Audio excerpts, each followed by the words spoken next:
What is going on, everyone? How you all doing? Welcome back to another Warski Live. It's been a while. What's going on, JF?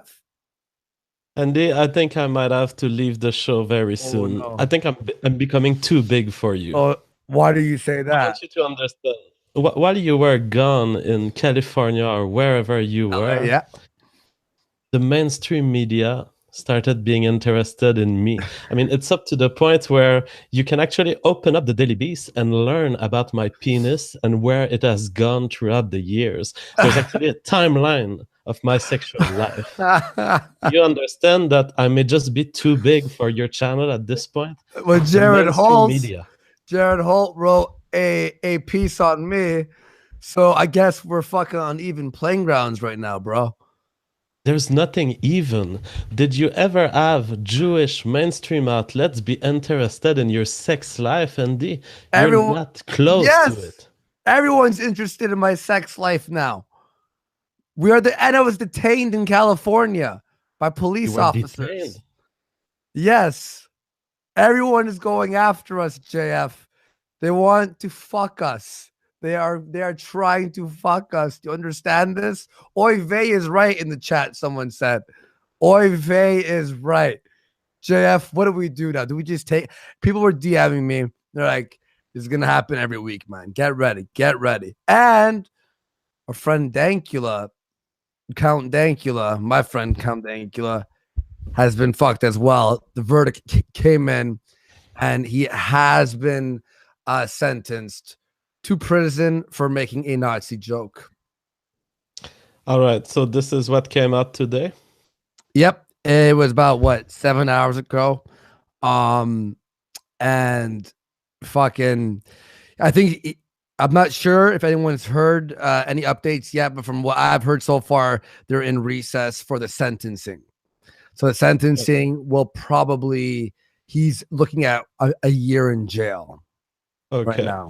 So I often took position for liberty of speech and for jokes on the public space to be freely made. I will remind people that in this case, Count Dankula has trained the dog of his girlfriend to make a Nazi salute It's and funny. then made a video about it. Now I will say, one, I like jokes. I love humor.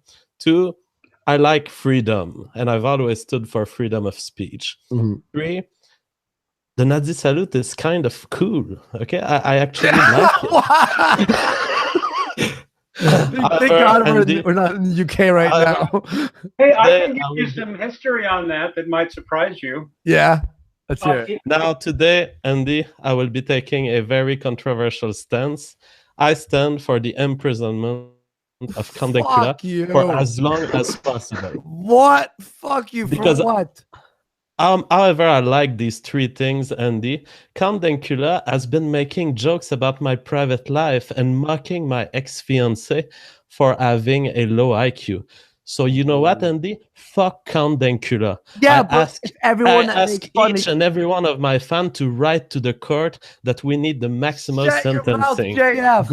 Go die Shut your in a mouth. jail, you fucking Shut idiot. your mouth. Yo, you can't bash, you can't want someone to be in jail for the right of free speech because he made fun of you or your He ex. shall rot in jail. I will not create a precedent where I Papa will JF this backs out people who have insulted Papa JF. I I will stand no. for his imprisonment. Oh, so you're for, if anyone, you're for free speech unless they make fun of you. Exactly, Andy. I'm done with libertarianism applied to everyone.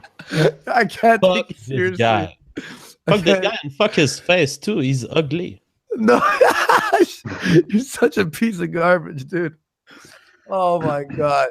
Well, there was a piece that was written about you and I that was very positive last night by the what was it? Republic Standard. Public Standard. It was a good article. Thank you for that. Thank you for everyone who's been supporting. And of course, fuck you to Jared Holt. So we'll see where everything goes from here. I was scared at the airport, to be honest with you guys, that I was going to get arrested for being detained in California for being on UCLA. And what happened was, if you didn't see, we were on Asian Andy's channel, hilarious channel. And if you donated money, what happened was, if you donated over $30, whatever audio you put for 1 minute would play out loud in the speakers that we had. And a song called Alabama Niggers started playing in UCLA. I didn't say anything. Asian Andy, Baked Alaska didn't say anything. None of us said anything, but we were going through campus while this song is playing. Like it goes, Alabama nigger, da da da. And then when I saw the two cops at the end of the street, I'm like, we're getting detained. Like, I'm like, they're looking at me. I'm like, someone called. And I thought we were going to die. Funny thing is, during that whole adventure, if you watch that whole 5 hours, the minorities who were with us and heard all the racist things that people were donating were loving it. They were like, this is hilarious. Fuck it. You could say whatever you want. It was the white people that got really nervous and wanted to shut it down. So we ended up, we got kicked out of an Uber. Did you see that? We had an Asian driver and the people were donating money and they were saying, and then he kicked us out. The next Uber, we gave him $250 American. We paid him for every donation we made. Cash. This motherfucker was joking around with us and he loved it. So we had a great time. I was not detained. I didn't do anything illegal. Illegal. So thank God. My trip was. This is an official message from Warski Live to the audience. If you give some super chat money to them, it helps pass the racism. Exactly. They will be less offended. I had a blast. By the way, thank you to Bill Sevier, $20. Hey Andy, maybe you and Baked should trademark Internet Blood Sports on it. I want Papa JF to get 51% of this donation. Zach Longby, $2. Someone called Jim. It's fucking go time. Yoshi K, $5. Jim is a sweetie. Mr. Panda Bear, $5. Good to see you boys back together. Missed the show, Andy. Come back to America soon. You may have to move here with the rate things are going. I may. I loved LA. I felt like it was my vibe. Anyway, that's what's been happening since we've been gone. Now, JF, tell us who we have on the show. Andy, the show tonight was organized by our attaché Queen of Bands. You know what's the difference between an attaché and an assistant? What's that? The attaché sucks your dick. And Queen of Bands has brought to us Honey Badgers, the people from Honey Badgers Radio, but not the current people. If I understand, you guys are ex-Honey Badgers? Oh, hey, well, no, not really. What I keep saying, and of course the Honey Badgers don't want to hear this. I'll show you this. You will have first heard about the Honey Badger Brigade in this movie, The Red Pill, a Cassie J documentary. Which, by the way, I'm in under the name Dean Esme. By the way, my friends really do call me Max, but I'm not going to get mad at you if you insist on calling me Dean. But I think of it as my nickname. Dean Esme? Yeah, I'm Dean Esme. Oh, shit. You're the one who had like the beef with Medicare, right? I don't have that much beef with him if he just talked to me. Literally, I really don't. I'm sending him the link then. Huh? I'm sending him the link then. Oh, yeah, that's fine. I mean, we can talk about Medicare or we can talk about Badgers. Yeah, all right. Sounds no. We can talk about everything. This is a reunion show. Okay. Special. Well, that's fine. Well, I mean, if we're going to talk about Medicare, we might as well get it out. And here's all I really want to say about Medicare. I was never that mad at him, and I'm still not. I can do Jerry Springer, and I can do all hard, or we can be more like I'm being now, or whatever. I genuinely think ultimately is a misunderstanding. I think anything that, people told me that may have happened 2 years ago, I don't need to, you know what, if you tell me it didn't happen that way, Jimmy, I won't contradict you. I'm not looking for a fight unless you just want one. I wish you'd just learn who I really am. We both changed in 2 years, and I do still get shit from your fans for no good reason. I think it was a misunderstanding. I'd love to talk to you about it, or we can fight because I like Kumite actually, and I like that shit. Yeah, I really do. I mean, I hate it when somebody goes in there like not expecting a fight, knowing that. I mean, that beatdown that Teeman got, he was too nice to her as far as I'm concerned. But it's okay. It was delicious watching him carve her up. It really was. because I'll turn to the honey badgers now, unless I mean, because like I said, I just want to point out because Dean has been introducing the honey badgers as some people you might have learned from in the red pill. I just want to point out personally, I knew about the honey badgers before the red pill. The honey badgers is a podcast of people who are typically sympathetic to men's right activism. So of course they were featured in the red pill, I guess. Yes, they were featured in the red pill. As was I. You will find me in there prominently. I was the managing editor of A Voice for Men at that time, where I co-created the fucking Honey Badger Brigade.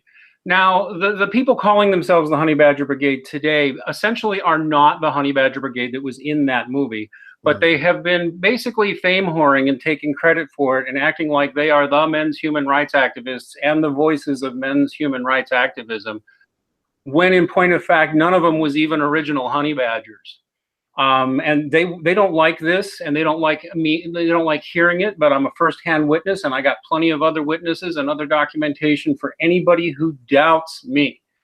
When we were doing A Voice for Men, we were much more centrist, much less globalist, and much more diverse in the opinions we allowed. We had left-wingers, we had right-wingers, we had libertarians, we had religious people, we had non-religious people.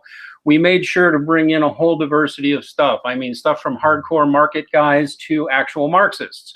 So, you know, it was always a diverse place, and we had religious and non-religious people. And this is, by the way, Queen of Bands is being viciously attacked by Karen Strawn right now. Yeah. And I want to talk about that too, because she's not involved in this at all. Dean, sorry, just real fast.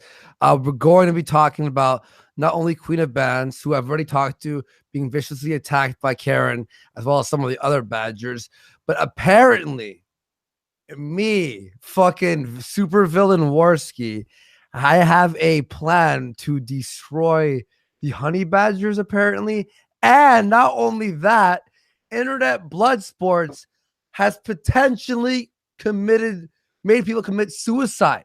So we're gonna be talking about all of that. So Eric, go ahead. Oh my god!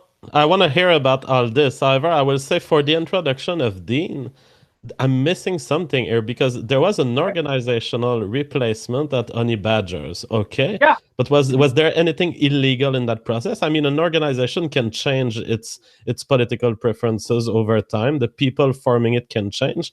What is wrong in what you've stated up to now? Oh, absolutely, I agree. First, I even remember when they incorporated and they were talking about it, I mentioned thinking it was a good idea that they do so. I don't claim ownership of the Honey Badger Brigade that exists in 2018, and I wouldn't bother. The Honey Badger Brigade of 2014, however, and 2013, which is what you see in Red Pill movie, was a very different group of people with a different agenda. And what's been happening with this new corporatized, much more ideological Honey Badger Brigade that Alice and Tiemann changed after the movie is that they have been basically sucking up all the publicity. And I don't mean just publicity for me, because the truth of the matter is, believe me or not, I never actually even wanted to be a YouTuber and didn't like that much publicity, although I expected some more recognition than I got. But I got multiple people on my team and multiple friends and multiple others who were big in making the Honey Badger Brigade successful and in shaping what they were when they were in that movie. And they're not those people anymore. I mean, those three of the women were in the movie, and only three. You'll notice a number of them are missing. And and the women who are missing all got done dirty by Allison Tiemann and her thugs, including some of her thug friends that are still bugging me today. Just real fast, I'm gonna be adding a lot of more moderators to our show. Apparently, the naughty words, even on live chat, are being filtered, and they have to be approved now. This is starting today. You have to approve words. I've been trying to approve the ones that aren't too bad. So people who are chatting regularly, I'll be adding you as moderator. So wait, you're saying that Karen and gang? So is Allison as well? Yeah, I'm telling you that Allison Tiemann especially is the ringleader here. Really? The more controlled ones are Karen and Hannah. All women I know well, and all women anxious to suggest I never knew well. And that's That's pretty funny. I tell you, I can tell you a lot about these ladies. Yes. They have changed, by the way. They have changed, and they've also tried to change their public persona and who they are. But I mean, especially when I knew Karen, like even though she was all atheistic and stuff, and she had a real sense. She seemed to have a real sense of honor and integrity. She used to have a blog she called "Owning Your Shit," and how if you've been a bad person, you should admit it and own it, and then do something to make it better. I liked her whole attitude. She used to show me that she had integrity. I have watched over the years as she's deteriorated into a shell of her former self, and something really nasty and money hungry and control hungry, and fame hungry and wine hungry. And although I actually think the one with the most control in the group is definitely Allison, because she's the sober one, and she's surrounded herself with drunks. Sober? What do you mean? Okay, so everyone else, you're allegedly saying that everyone else in the team is just a bunch of drunks? No, but I don't know everybody on the team, but I can tell you that Allison and Mike are both raging drunks, and plenty of people who've been there will tell you so. And I can tell you straight up, I don't care anymore who hears it, because really, they've been talking so much shit about me. One of the reasons you don't see more of Karen Strawn in the Red Pill movie is because she was so fucking drunk at the International Conference on Men's Issues 2014. It would have been unethical for Cassie to use the footage. And this woman is sloshed pretty regularly wherever she goes in public. And she does tend to really piss people off when she shows up at these men's conferences sometimes. There's not a lot of people left in men's rights land who actually think that much of her, except, people who are new to her the last couple of years. Almost nobody who was big and around back then gives a shit about her anymore. She's used up a ton of her friends. And by the way, she's been bad-mouthing me a couple of years now. For the longest time, I got cucked by the bitch. I admit it. I got cucked by the bitch. I still thought at least you admit it. She was giving me a line. And then I start talking to other guys who got fed lines by her, too. Allison's real good at being two-faced that way, too. There's a ton of men's rights activists who hate these bitches. Okay? A ton of us going back to 2014, 2015. And they like to pretend we don't fucking exist. And they also like to pretend it's all about me and that I've gone insane. Give me some proof that I'm insane just because I'm a shit poster on the internet, or because I'm religious. I'm sorry, that doesn't make you insane, at least not in my book. No, there's literally these people have forfeited the right to call themselves men's human rights activists, yet they pretend they are the men's human rights activists on the internet. They go out of their way to erase people from the past. They go out of their way to erase other individuals and other groups, including people in Canada. They could be doing so much in Canada alone to promote groups all over Canada that I know of that are doing father's rights stuff, that are doing parental rights stuff, that are doing domestic rights stuff. And these bitches just want more money so they can make more radio shows for you. Have you also noticed there's no actual nerds on these bitches, among these bitches? I'll tell you why. Because Allison Tiemann got the idea of doing a show on nerd culture from me. Not only was I the first one to call her a honey badger. She didn't even like being called a honey badger at first. That was our nickname for female MRAs in 2014, and I was the one who gave it to her. We did a show together on nerd culture called Tales from the Infrared, which she morphed into a nerd show that she decided was going to be Honey Badger Radio. But you'll notice she was never a nerd. So she got all this Gamergate fame. She's hardly plugged into comic book culture at all. She's mostly into porn comics and not very good ones. One or two of them are good. But she's as fake as a nerd. All three of them are, yet they're still bilking Gamergate fame. All the actual nerds like me were shut out quite some time ago in their organization. I don't know, maybe they got some new ones now, but they have just rolled over all kinds of people in the pursuit of fame and control of the men's rights narrative. And it's not legitimately theirs. There's a lot of people who really want words with them. And it isn't just me. And one of the things that they're most desperate to do is to make it all about me. That way nobody hears what I just said, which is we got a shit ton of people mad at you, ladies. There's more than one.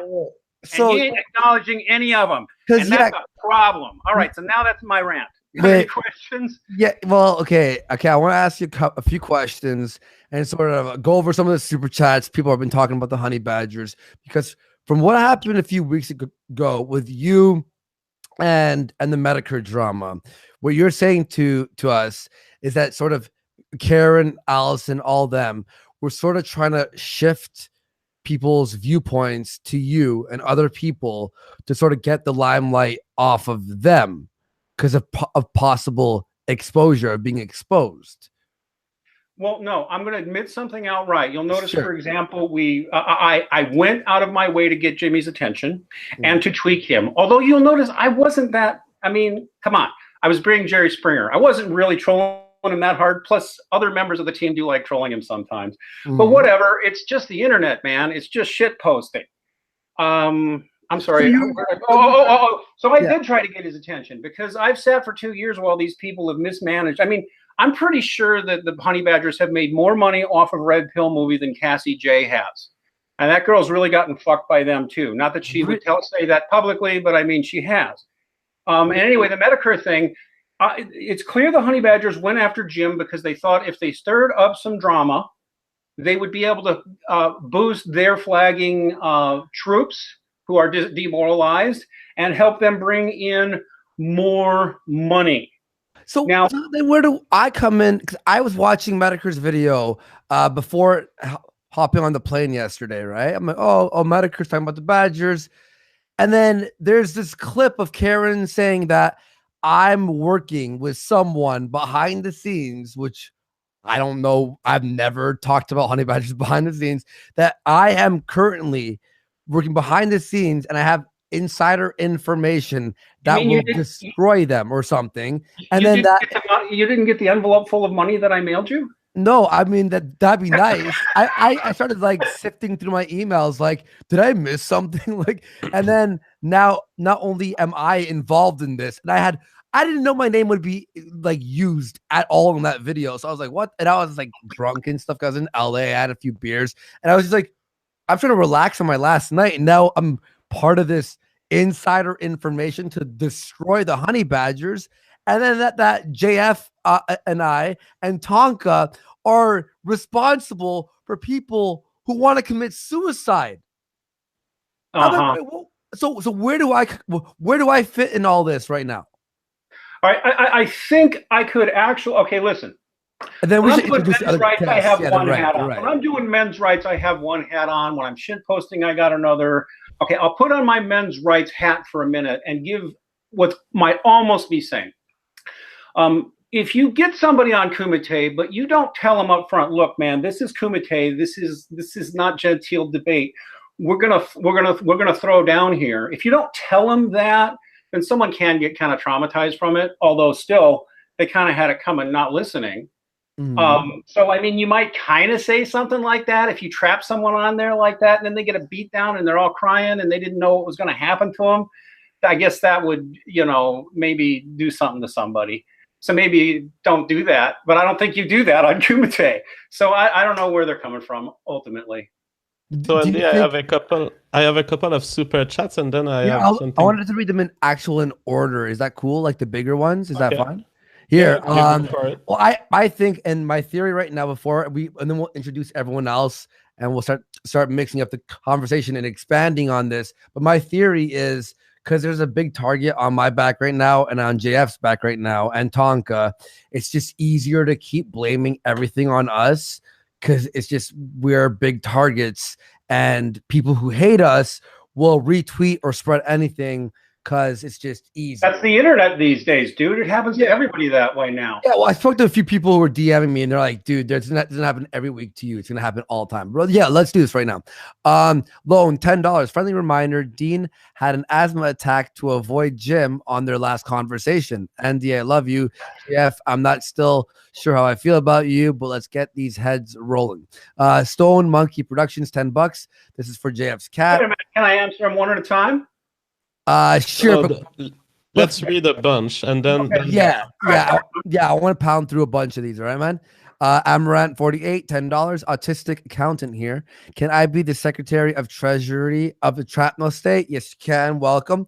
Red Feather, $2. Mod me, Andy. I'm always here. and you are mudded. Hey, man, nice shot. $10. Sweetie versus Asthma Islam. Make it so. I invited Sweetie Boy in here, which is Jim. So we'll see if he hops in. Ray Edwards, $2. Made the big cat a wrench. Yes, you can, because I've seen you in here. Producer Chris, $10. Dankula is innocent, but I still can't stand him. I loved the red pill. Men have it worse in most problem areas of society. That doesn't sell to a female audience and demographic. Femmes go to Iraq. Almost done here. Pinikul Chan, $10. Allison, Karen, and Hannah, as proof by their current examples, can't take the heat, and they attempted to character assassinate anyone to avoid the criticism. Sirens to bleed their supporters. Gabriel Lopez, what's up, man? $20. Having to click these show buttons in the censored chat is making me learn how to fap with my left hand. Thank you for that. Lurks and follow, $10. When you're a woman who goes against feminism, you get expelled from the other women of the group. Of course, we drink every day as a female is an embarrassment. Even pro MRA women suck. And I'll read more in a bit. But and Queen of Bands, real quick, wrote $2. And Andy, they are talking about me because I asked questions. All right. Don't do that, Queen. Andy, yesterday I was on the Drunken Peasants. You know what I said? What? I said Hitler had good intentions.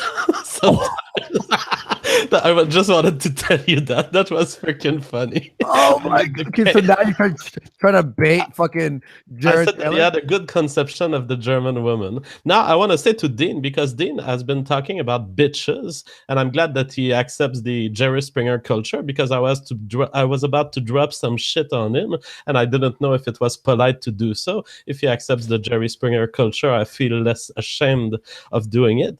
Dean, you sound like a bitch yourself. You came here and all you have is that there's people drunk out there. Now, I would side with you on MRA stuff. I mean, I'm totally for men's right. And it seems that the Honey Badgers and Karen Strongen, for some reason, they have a conspiracy theory against me and Andy. I was not aware of this. So I would be sympathetic against them. But what did they do wrong in this? They got popular and you don't like it? No, give me a break. You know what? First off, there's a difference. Hey, I used to have a bad drinking problem, but I still, I actually do drink socially now. And if you wanted to do a drunk stream sometime, I would. But there is, if you've ever had to live with an alcoholic or seen the way the behavior goes when someone's really destroying themselves that way, and had to make excuses for your drunk friends all the time, and had to explain away their bizarre behavior at professional events where you're supposed to be representing other people. And I'm not talking about going on a stream and getting drunk a little bit with some friends. I'm talking about a real issue. And frankly, as a recovered alcoholic, I do still drink socially, but I used to have a bad problem. I can sympathize, but at the same time, we all know there's a point where you've gone over the bend and where you've lost any sense of reality and you've become nothing but a raging narcissist, and people have to clean up your messes behind you and you make constant excuses for everything. I don't want to sound like an angry ranting dad. I'm talking as a former AA member, okay? We all know there's a point where you've gone beyond with whatever your drinking issue is or your drug issue is. Dude, I've buried friends, and and as a men's rights activist, I've had to console parents of sons that either killed themselves or did something like drank or drugged themselves to death. And so, I mean, when you're doing men's rights, again, when you're doing men's rights, like, dude, you're just doing a talk show. You don't have any great obligation here. I mean, a little, but you don't have a great obligation, neither one of you. When you're doing men's rights and you're representing men's rights, and you know who shows up looking for help with men's rights? Guys who've recently lost their families, guys who've recently lost everything, guys who are under arrest on false charges. They're vulnerable. They need help. And, a guy like Jim no kidding aside, I mean, when you're actually dealing with somebody real whose life is falling apart, which is what you're often dealing with as a men's rights activist, you do actually have to show more sensitivity. You do actually have to show more kindness. And you do have to show more professionalism in how you treat people and how you present yourself. And I don't care that these people got famous. They're all talented, although I think they've all damaged their own talents. But whatever.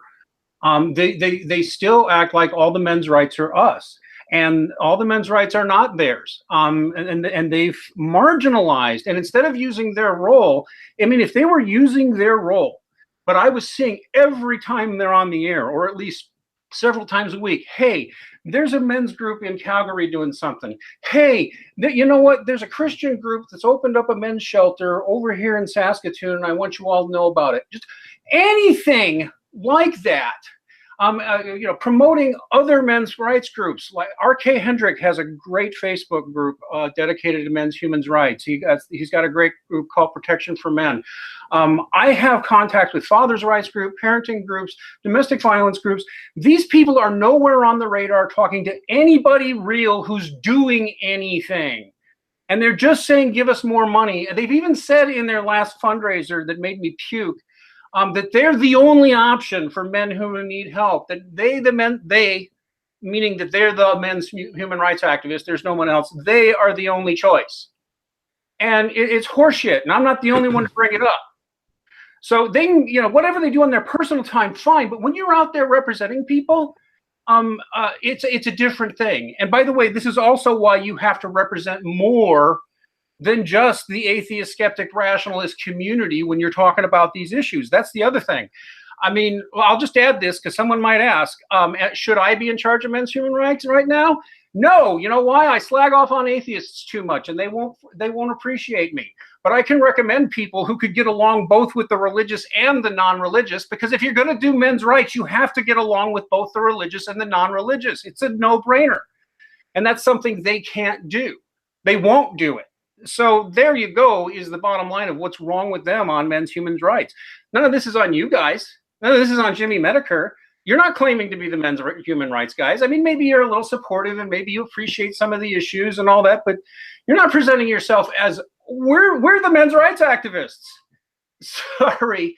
Yeah, I understand. Essentially, you're making an appeal to kind of a responsibility, a duty in the movement to be diversified. I will take this appeal, but I don't see anything wrong that was committed. And when you quote them saying, we are the men's rights activists, well, this is publicity. When you're in media, you have to publicize. When I say Papa JF is the best thing on the internet, I'm not really depriving other creators of traffic. I'm just kidding. And it's just my way to present myself. And sometimes it makes the cause advance. So personally, I wouldn't take issue with it. It seems that you're expecting from the honey badgers to be community workers, when in fact, they are just media people who are working on a different axis of MRA, which is public representation through a radio show or podcast. Well, they are doing a very poor job representing men's human rights activists, and they need to stop that. They need to either stop pretending they are the men's human rights activists. They should even stop pretending they're the honey badgers from that movie, because they're not all the honey badgers from that movie. And they screwed over some of the other original honey badgers. Do you think that they're doing anything good for MRA stuff? Or for I cannot see it. I cannot see it. It looks to me, from where I stand, and I made public as well as private as well as public overtures on this quite a long time, at varying levels of starting it very polite and then getting less polite over time, right? No, I think that they bring young men in there and they immediately, and these are men who may sometimes be suicidal coming in the door, and they're not feeding them good information. And they're not getting them to those local support groups they should be finding. They're not getting them to any of that. They're just saying, give us more money, we're your only hope. That's what I see. That's what I perceive. And I'm not the only one who perceives it. Hey, excuse me for a second. Oh, by the way, my friend John Baptiste is here. He's been on our Red Pill Religion team for a long time. He was with ABFM. He was a fan and a regular and a supporter on ABFM. A lot of my team is. We got like 10 guys. And actually, my son needs something. I'm sorry, this is very unprofessional. Can I go away for 5 minutes? No worries. For it. Yeah, we can talk later on. Yeah. So, are you there? What is it? What is it, Mad Cat? Would it be angry or something? Or is Jean here? Jean Baptiste? Yes, I'm here. Okay, and you guys are on the same team, you two? No, I'm not on the team with Dean here. I'm Okay. kind of a different sort of party altogether. Okay, so what brings you here, Mad Cat? Well, I was once a honey badger myself, and I've wanted to give my perspective on the group, both the good and the bad, and in some ways, and not meaning to, but there will be some points that I'm disagreeing with Dean on. Okay. And not that I want to take away from what he's personally experienced, but I want to talk about what I've personally experienced. Okay, let's hear that. Let's see what happened. Well, first, I would like to talk about the good, because one thing that's been asked of me with anyone who's known me knows that in the last few years, I've gone through a lot of trouble, having faced my family kicking me out of my home and even being homeless, a few other things as well. So people ask, well, you know, you're clearly a man who's needed help. Has the honey badgers ever helped you? And yeah, actually they have. And more specifically, when I found out that my family wanted to kick me out because I'm disabled, I'm unable to work, and you know, the medical system is just bumpkiss, so I can't get any of the help that I need. My family really started to grow very tired of me, and my mom's husband at the time was pushing her to kick me out. She didn't really want to, but at the same time, she's married. You can want to respect your husband. So I saw the writing on the wall that I was going to be kicked out, and I started a campaign to try to raise some money for myself. So, you know, maybe I could buy myself a laptop computer. So even if I'm homeless, you know, I can at least try to work to get myself out of it. Well, the patron chat of the Honey Badgers got together, and upon my situation, they said that, well, they were like, well, what can we do to help? What can we do to help? And several people actually, but one in particular was able to take me in for 18 months. And I mean, there's a lot of ways to analyze this, but I mean, honey badgers exist. They have a patron chat who are dedicated to them. Hey, may I ask you one thing? What was the specific reason, that you were being kicked out? Like, you saw the writing on the wall, but what was the reason, you think?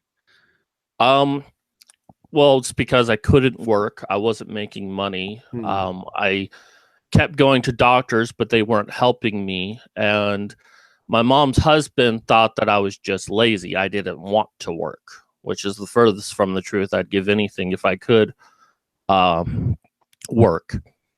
So I think it was just that he thought that I was doing everything I could not to work. So he just wanted me to be thrown out. That's like, hey, if we throw him out, then he'll actually go and try to do something. I see. So sort of like, by the way, if you're enjoying the stream, remember to hit like. It helps support the channel. So you're saying like, you know, you got no safety net, therefore now you have to spread your wings and do something. Right. And what did you do? Well, I also you said you're disabled. What's up? You say you were disabled? Yes, I'm disabled. I have post-concussion syndrome. Okay. Yeah. So I, someone within the Honey Badger Patreon group gave me a place to live. Okay. That's months. wonderful. Nice, man. So, I mean, I know that it's easy for us to only look at the negative, and yeah, there is a lot of negative there, but there's at least some positive things about the group. And, you know, from my personal experience, they did help me out in that major way. So, they also real fast. Jim said he just popped in right now. He will be watching. Jim, if you're watching, we had Dean talk about the Badgers and how much he hates them and all like the sort of the sketchy shit that they have pulled. But now we have this guy on right now who is saying that there are some positive elements and that they did help you out. You know, they've helped me out a little bit here and there. Maybe they could have done more, but you know, it's like as far as some of the negative things, I mean, as I always say, there was a reason why I left, which was a very convoluted thing. But at the same time, whatever my personal issues with them are, I don't want to see them go. I want to see them still function because I think they do have a place within this movement. But I would love to see it if they could try to improve on things, to try to have a better response to criticism, better response to their fans. I invited Jim, by the way. Everyone, Jim might pop in. My question to you is, why do you think now that Karen Strawn is like doing all this, saying that I'm involved with insiders to destroy them, which I'm not? I mean, I'm interested in the information. I mean, if there is information now, she made it obvious that there is information that could destroy them. That's somewhere. So that's one thing. She's going after Queen of Bands, and now she's saying that Internet Blood Sports is potentially committing suicides. What do you take out of all this? Well, I don't really know Karen very well. My time with the Honey Badgers, me and her never really interacted very much. But based on what I know of the group as a whole, the only thing that I can fathom as to why this is going on is that they have a lot of misunderstanding of what's actually happening, and they're letting their fear and paranoia take over and just assume the absolute worst. And anyone that they can't know anything about, such as you, Andy, they just take the stance of, oh, well, he must be working for this opposition. They're almost creating a myth of you, creating you to be a monster so they can attack you. I'm not saying that they see you as a monster, but they're just creating this image of all of these people and they must be working together. So that's the only way that anyone can say anything bad about them, is that they have to be working together. So I think that's why your name has come up in this, is that, well, if you're even saying anything at all, you must be evil. Hell, they'll probably start doing that with me now that I'm on this show. Yeah. Maybe some super chats before continue. Yeah, just before you do that, asking about post-concussion syndrome, what it is an injury of the brain that is caused by generally a mechanical shock that will create inflammation in a part of your brain. So it's a syndrome that can be very varied because it depends where the brain is hit and how much of it is hit, but it's very long to recover from, and some of your functioning can be affected for a long time. If your motor areas of the brain are affected, you'll have problems coordinating. If some other areas of the brain are affected, it can be that you have constant tiredness or you don't have energy, or it can be that your sleep is disrupted. The symptoms are very varied and prolonged. All right. Damn, that's By the way, a shout out to Asian Andy in the chat right now. What is going on, man? That was a crazy adventure in LA. Yeah, let me just read some super chats real fast. Seymour, $2, thanks Europe for showing me why freedom should be valued. Lurk and follow, $10. When you're woman, I read this one already, thank you. Stock account, $5. Would you say that the Honey Badger Brigade has become more cultish over the years? Yes. Yeah, all right. Null Zoc, $10. Andy, I've always loved you. JF is a goddamn bad thing. I never really had much respect for it, but gave patience for the sake of Andy. Andy, what is your defense for JF? My defense is me and him are very different people, and we play off each other very well. There's people that hate me and love him, and vice versa. And I think it's very interesting for the show and a good dynamic. And I like JF, and he's my buddy. All right, Queen of Bands. I read that before. Zach Long B, $2. Dean is talking a lot of shit while Jim isn't here. Jim should be hopping on very soon. I sent him the link. He said he needs a few minutes though, so let's just. Oh man! All right, I don't want to fight him, but okay.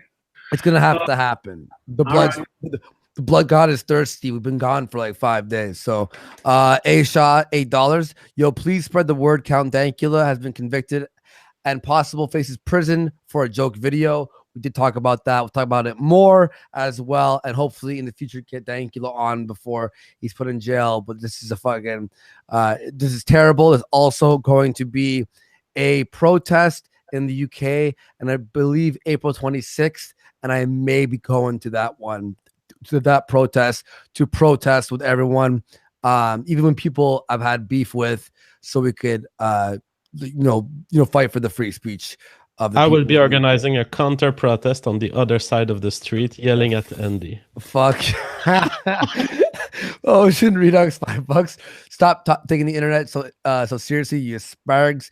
Crucial Bunny, $2. Alleged insider information soon, maybe. The Vicious, $5. Blood Sports is still honest conversations, just about hard topics. War Skiing JF did nothing wrong. Gabriel Lopez, 20R. Hey JF, when you went shopping for this jacket, did you ask for the TV static model? And I'll read more in just a little bit. So thank you everyone who's been supporting the show. We really appreciate that shit. Let's go on. What was the next part we were going to talking about? Well, I had some comments on some of that, but sure. Comments. Go. It is pretty interesting that there's a ton. This is a men's issue too, because there's a ton of war veterans running around out there with post-percussion syndrome, also known as closed head injury syndrome. If you're not in a shit posting arena and you're talking about real life, making fun of guys who've had that, you're making fun of a lot of guys with PTSD. There's a tendency to stigmatize them like they're stupid or dangerous. Most people with head injuries like that, and I'm one of them, going back to childhood, it knocked out a part of my vision and a lot of my coordination. My IQ works good though. But in any case, again, if it's Jim and we're just fighting, fine. But I mean, in general, it's actually pretty not cool for a men's human rights activist to be mocking somebody for dealing with a disability like that. And they do that shit, and there's other stuff besides, even I loved listening to that tale of Mad Cat, and I'm glad people helped him, and we argued at one point, but I retweeted his fundraiser too. But see, there's something wrong with that. Now you're supposedly running a men's human rights groups, but we get when you do that, you'll get people looking for help all the time, and you'll never be able to help them all. What you have to be able to do, and what we used to do, is we would make lists of local groups and local resources and help people find a local resource that would help them, and that they would maybe also start other groups to do stuff. And this is what other men's rights groups do. There's lots of other men's rights groups, and some are better than others. But since there is very little to no government funding, so may I ask you a question about network to help people? Yeah, go ahead. Yeah, I want to ask a question. What you just said. Are you saying that like sort of they raise all this money, but they're not putting it into the into the best areas that would actually the community that built them and the community around them has suffered because they've all just sucked all the money and attention for themselves, and they have offended a lot of people, and a lot of guys have come away from them with being treated very badly by them. Oh, and they don't have any process for appealing that. One of their biggest problems is they got no policies at all. In fact, the biggest joke about them is they're asking to build a house, and after they're done with having a house, then they'll have a formal agenda to say what they stand for. They can't even tell you what they stand for as men's rights, except compassion, which is weak fucking tea. So that's my whole answer to you there. There's nothing wrong with them existing, and there's nothing wrong with them asking for money. But they're pretending to represent something they aren't. And they are really letting down a large community of people who really wanted to do something and are still wanting to do something, and shouldn't have to wait for them for leadership or approval. The whole thing is fucked, and they won't take the criticism, and they won't hear it. Okay, let's. I would actually like to support what Dean's saying to a degree. Well, I can't speak to his full experience, but what I can say is that the honey badgers, I think they could do a lot more, but where it would have to start is within the group itself. And, one of the frustrating things I had with the group is that nothing ever really got done. I mean, sure, they went to cons, sure, they did this and that, but it's like so many people come to them wanting to help out, wanting to do something. And I was one such person. And I kept asking them, like, hey, let's do this. Hey, let's do that. And a lot of the times I just wound up getting stuck in some bureaucratic nightmare. Like, I'd go to Allison's like, hey, let's do an idea for a show. In fact, one even happen where it's like, hey, I have this idea for a show. And this is my idea and I'd like to be a part of it. And I'm like, oh, well, you need to go talk to Brian. Okay, so I go talk to Brian. I'm like, hey, I have this idea for a show. He's like, oh, well, you have to talk to Allison. Okay, I go back to Allison, telling her that he told me to talk to her. She's like, well, no, I can't really do anything about it. So I go back to Brian's, like, Brian says, I'll look into it. Nothing ever happens from it. And the organization of this group is just, I think there's a lot of improvement there. And I think if they were to take that more seriously, I think it would echo through everything else that they do. I mean, another example that I want to give out. Not the only one to bring this up. There's lots of examples. I don't mean to interrupt, but he isn't the only one to bring this up. And there was a whole scuffle with a former honey badger named Rachel Edwards, and I sadly, stupidly took the wrong side because subsequently talking not just to her in the past. I haven't talked to her in almost 2 years, by the way. I just remember I've not talked to her, but she noted a lot of filthy practices in the badger business behavior. And stuff like he's talking about and more, and she got drummed out and harassed away, but based on talking to other people, I believe she was telling the truth, and all they did was try to smear her name, like they're doing to Queen of Bands now, like they're doing to you now, like they've done to me, like they've done to other people. Okay. They've run smear campaigns. Look, before we continue on, because he doesn't have too much time here. All right, sorry. Sweetie boy Jim, what's going on, buddy? Hey, how you doing there, Andy? I heard you having a little powwow over here. I didn't have my essays ready. I didn't know that this was happening. I don't have my essays ready. I feel unprepared. You didn't write your essay? I thought you were writing your essay yesterday, though, in case. Well, 5,000 fucking words, a couple of pages, MLA formatting. It's a lot of work. It's a lot of work to share feelings on the internet. Well, okay, have you even spoke to Dean yet at all? No. I heard Dean do like 3 streams where he brought me up, wanted to come on the Kumite, and then Karen, I guess, girl writes what, freaked the fuck out because she didn't want me and Dean speaking because I guess Dean is going to expose the badgers and lead to their destruction or some weird shit. So she was very against the notion of us talking, even though it was not related to her at all or them at all for some reason. So yeah, I just kind of tuned in. I thought you were doing like a Dankula show. I didn't know this was a badger show.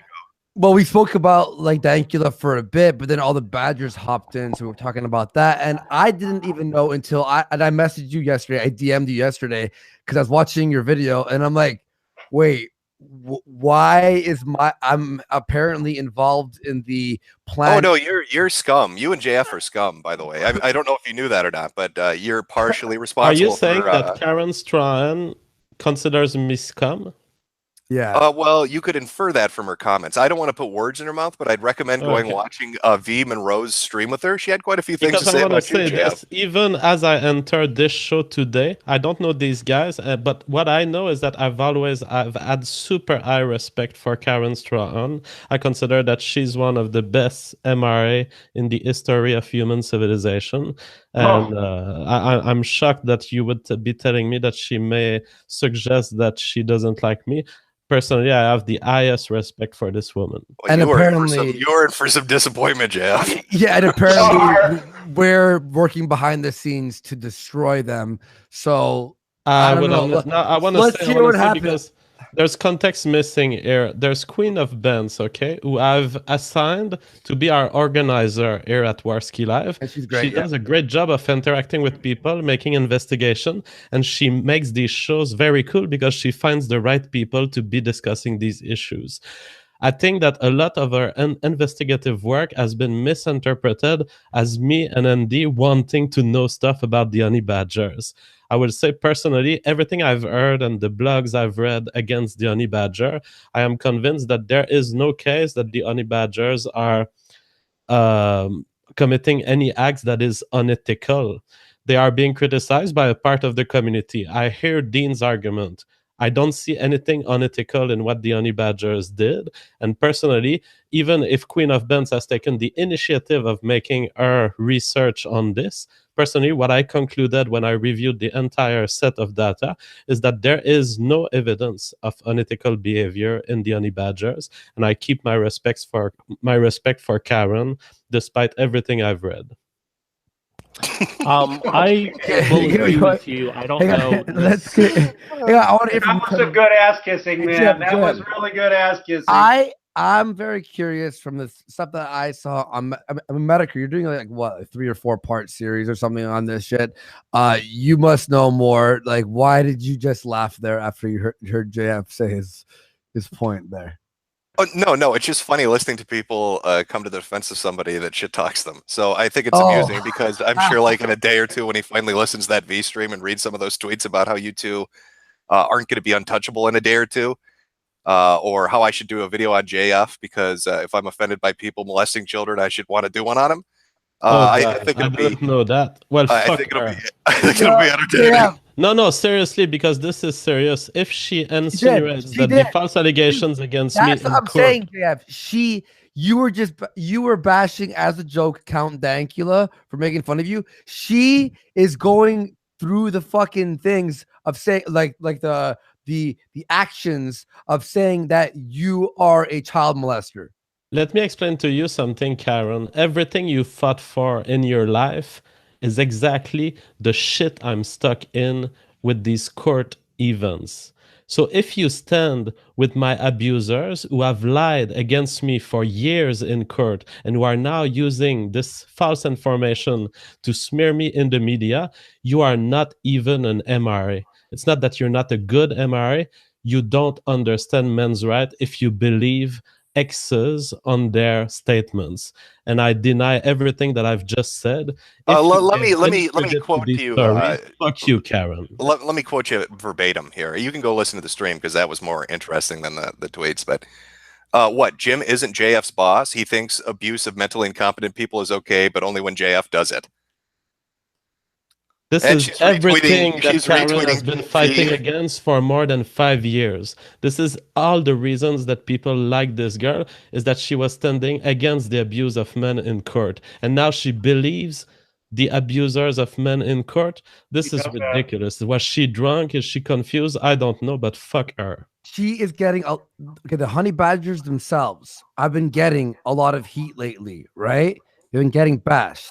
And like a lot of people out there who have been getting shit on, who are the easiest people to go after right now? Internet blood sports people. Oh, wait, Andy, let's get the anger a little ramped up. Here's another one, JF, just for you. Sorry, what? Are you saying that autistic people or mentally incompetent should be allowed to be exploited by assholes who want a baby and a biddle wife so he can give his green card? And where's Jim here? The guy who makes videos about abusive pediatric dentists. Karen, you are a fraud.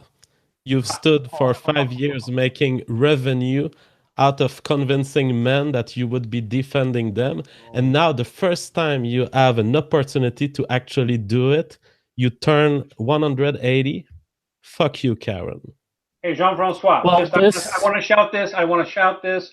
I know and I don't run any of them, but I can refer you to multiple online groups to help you find either emotional support for that or possibly some legal strategy advice. Just let me know after the show. I actually do this shit. Okay, there you go. Well, I want to say, man, those are rough. What's that? Those are rough, man. I didn't know she said that. That's the kind shit. Go listen to the V Monroe stream. That's the kind shit. That you're so out of the loop on what these people talk about when you're not around. Well, I would like to say something real quick. One of my biggest complaints about the honey badgers is that they're not taking this opportunity. Yeah, a lot of people are saying bad things about them, but there are 2 ways to respond to this. Either go on the attack to try to defend yourself, or take a step back and say, hey, maybe these people have something legitimate to say. Mm-hmm. Or unfortunately, doing the latter, former, saying, oh, well, we're just going to attack everyone.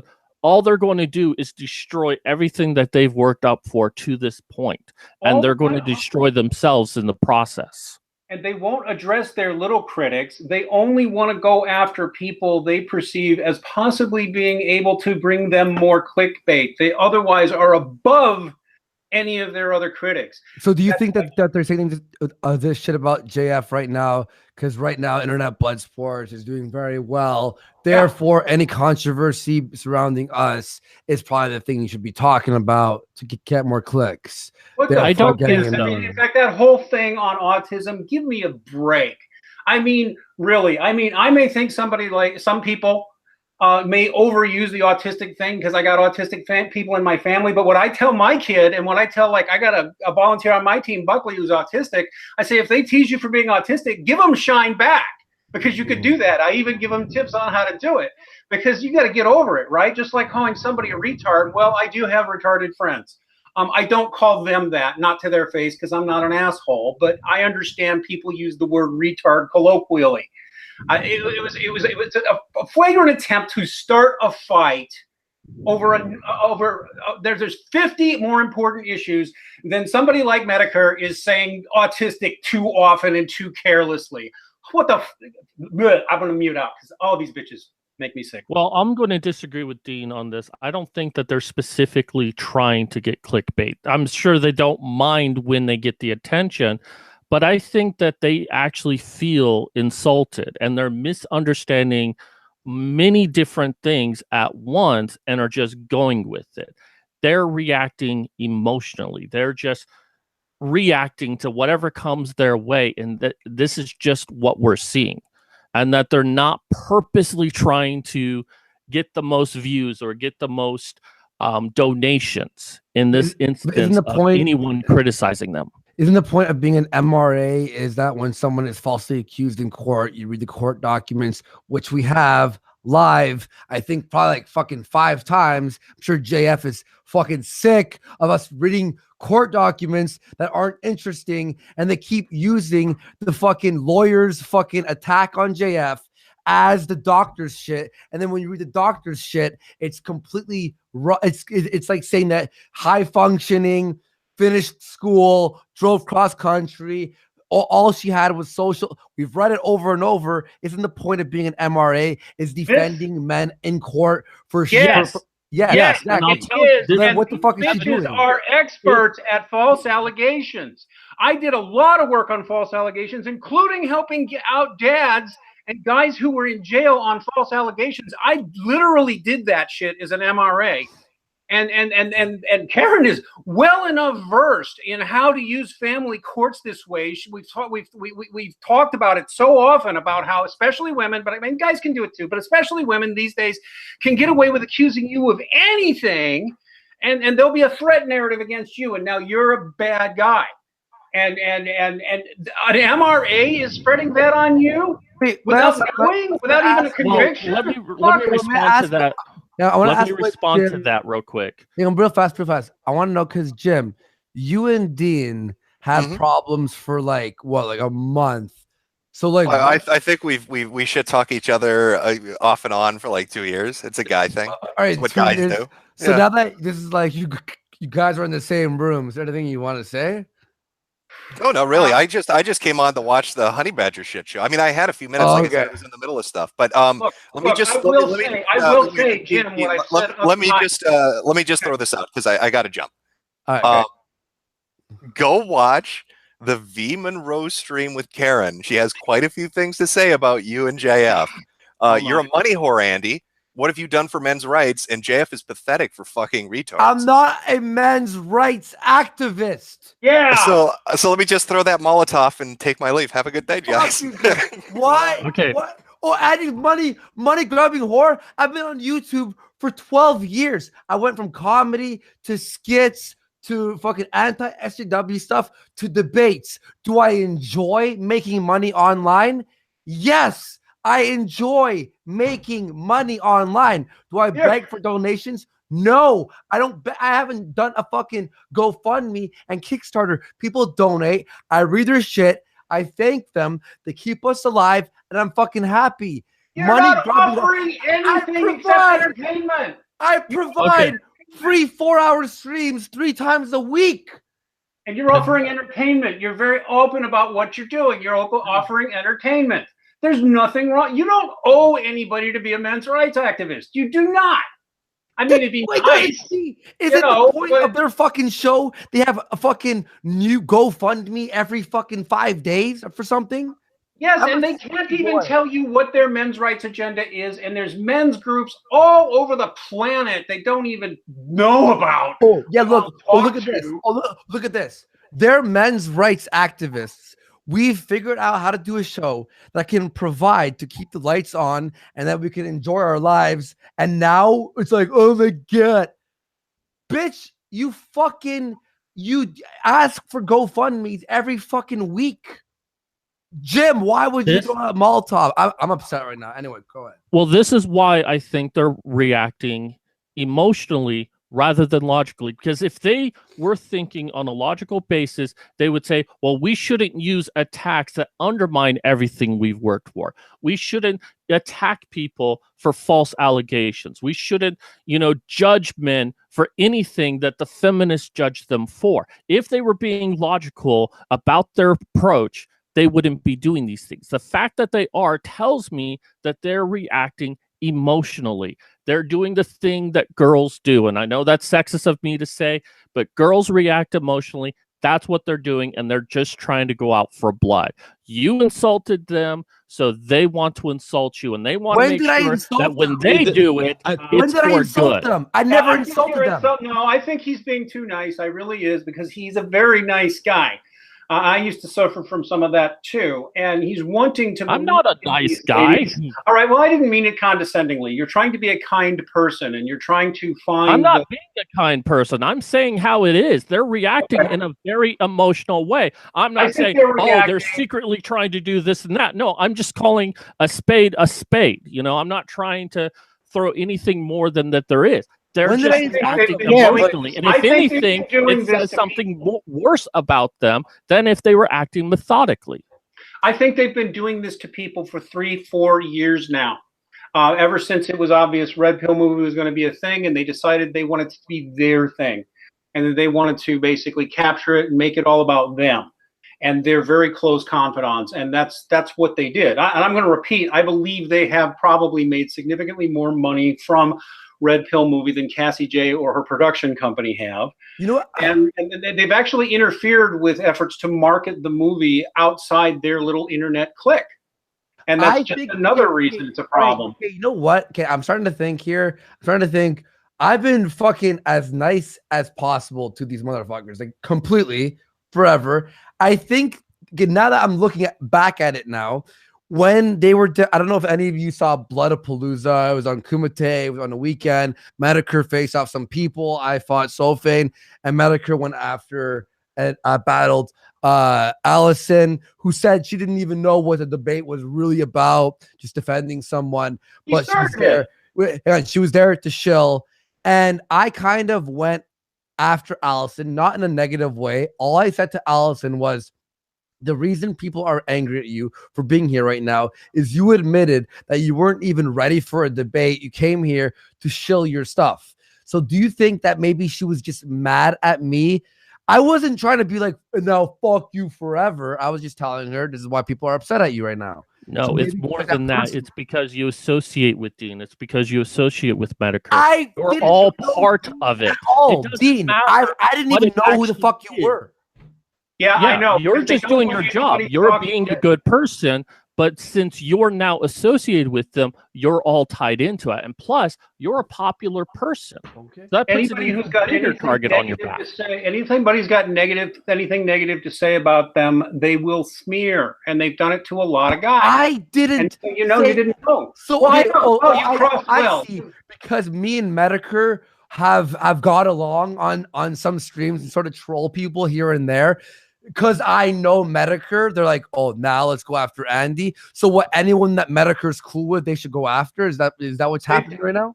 They've done this shit to multiple people smaller than you, and the problem is it's growing out of control on them, and it's bubbling up to people who are a bigger and bigger level. They've done this shit to other guys. And so, I mean, really, it's unbelievable how irresponsible they've been and how self-serving they've been and how venal they've been. I mean, did you know they used to have a cam girl on there, right? who was one of their co-hosts. I knew that wasn't going to work out, and I mentioned it to a couple of them. I said, having a co-host who's a cam girl, she's going to be trolling for clients and stuff. That's just not going to be a good. I mean, unless not as a men's rights activist. And lo and behold, I got multiple reports from multiple people that yes, she was trolling for business, and even shit like, oh, for extra, I'll wear a honey badger bra when I do my cam session for you to fap with me too, and stuff like that. It's just seedy stuff that it's like, it's none of my business if you want to be a cam girl, but you're not doing that. That's not men's rights activism. What the fuck are you thinking? I'm always, and I've always said this, I'm always on the fence of if girls want to show their cleavage, I have no matter for what reason. It's their business. Okay, I'm fine with that.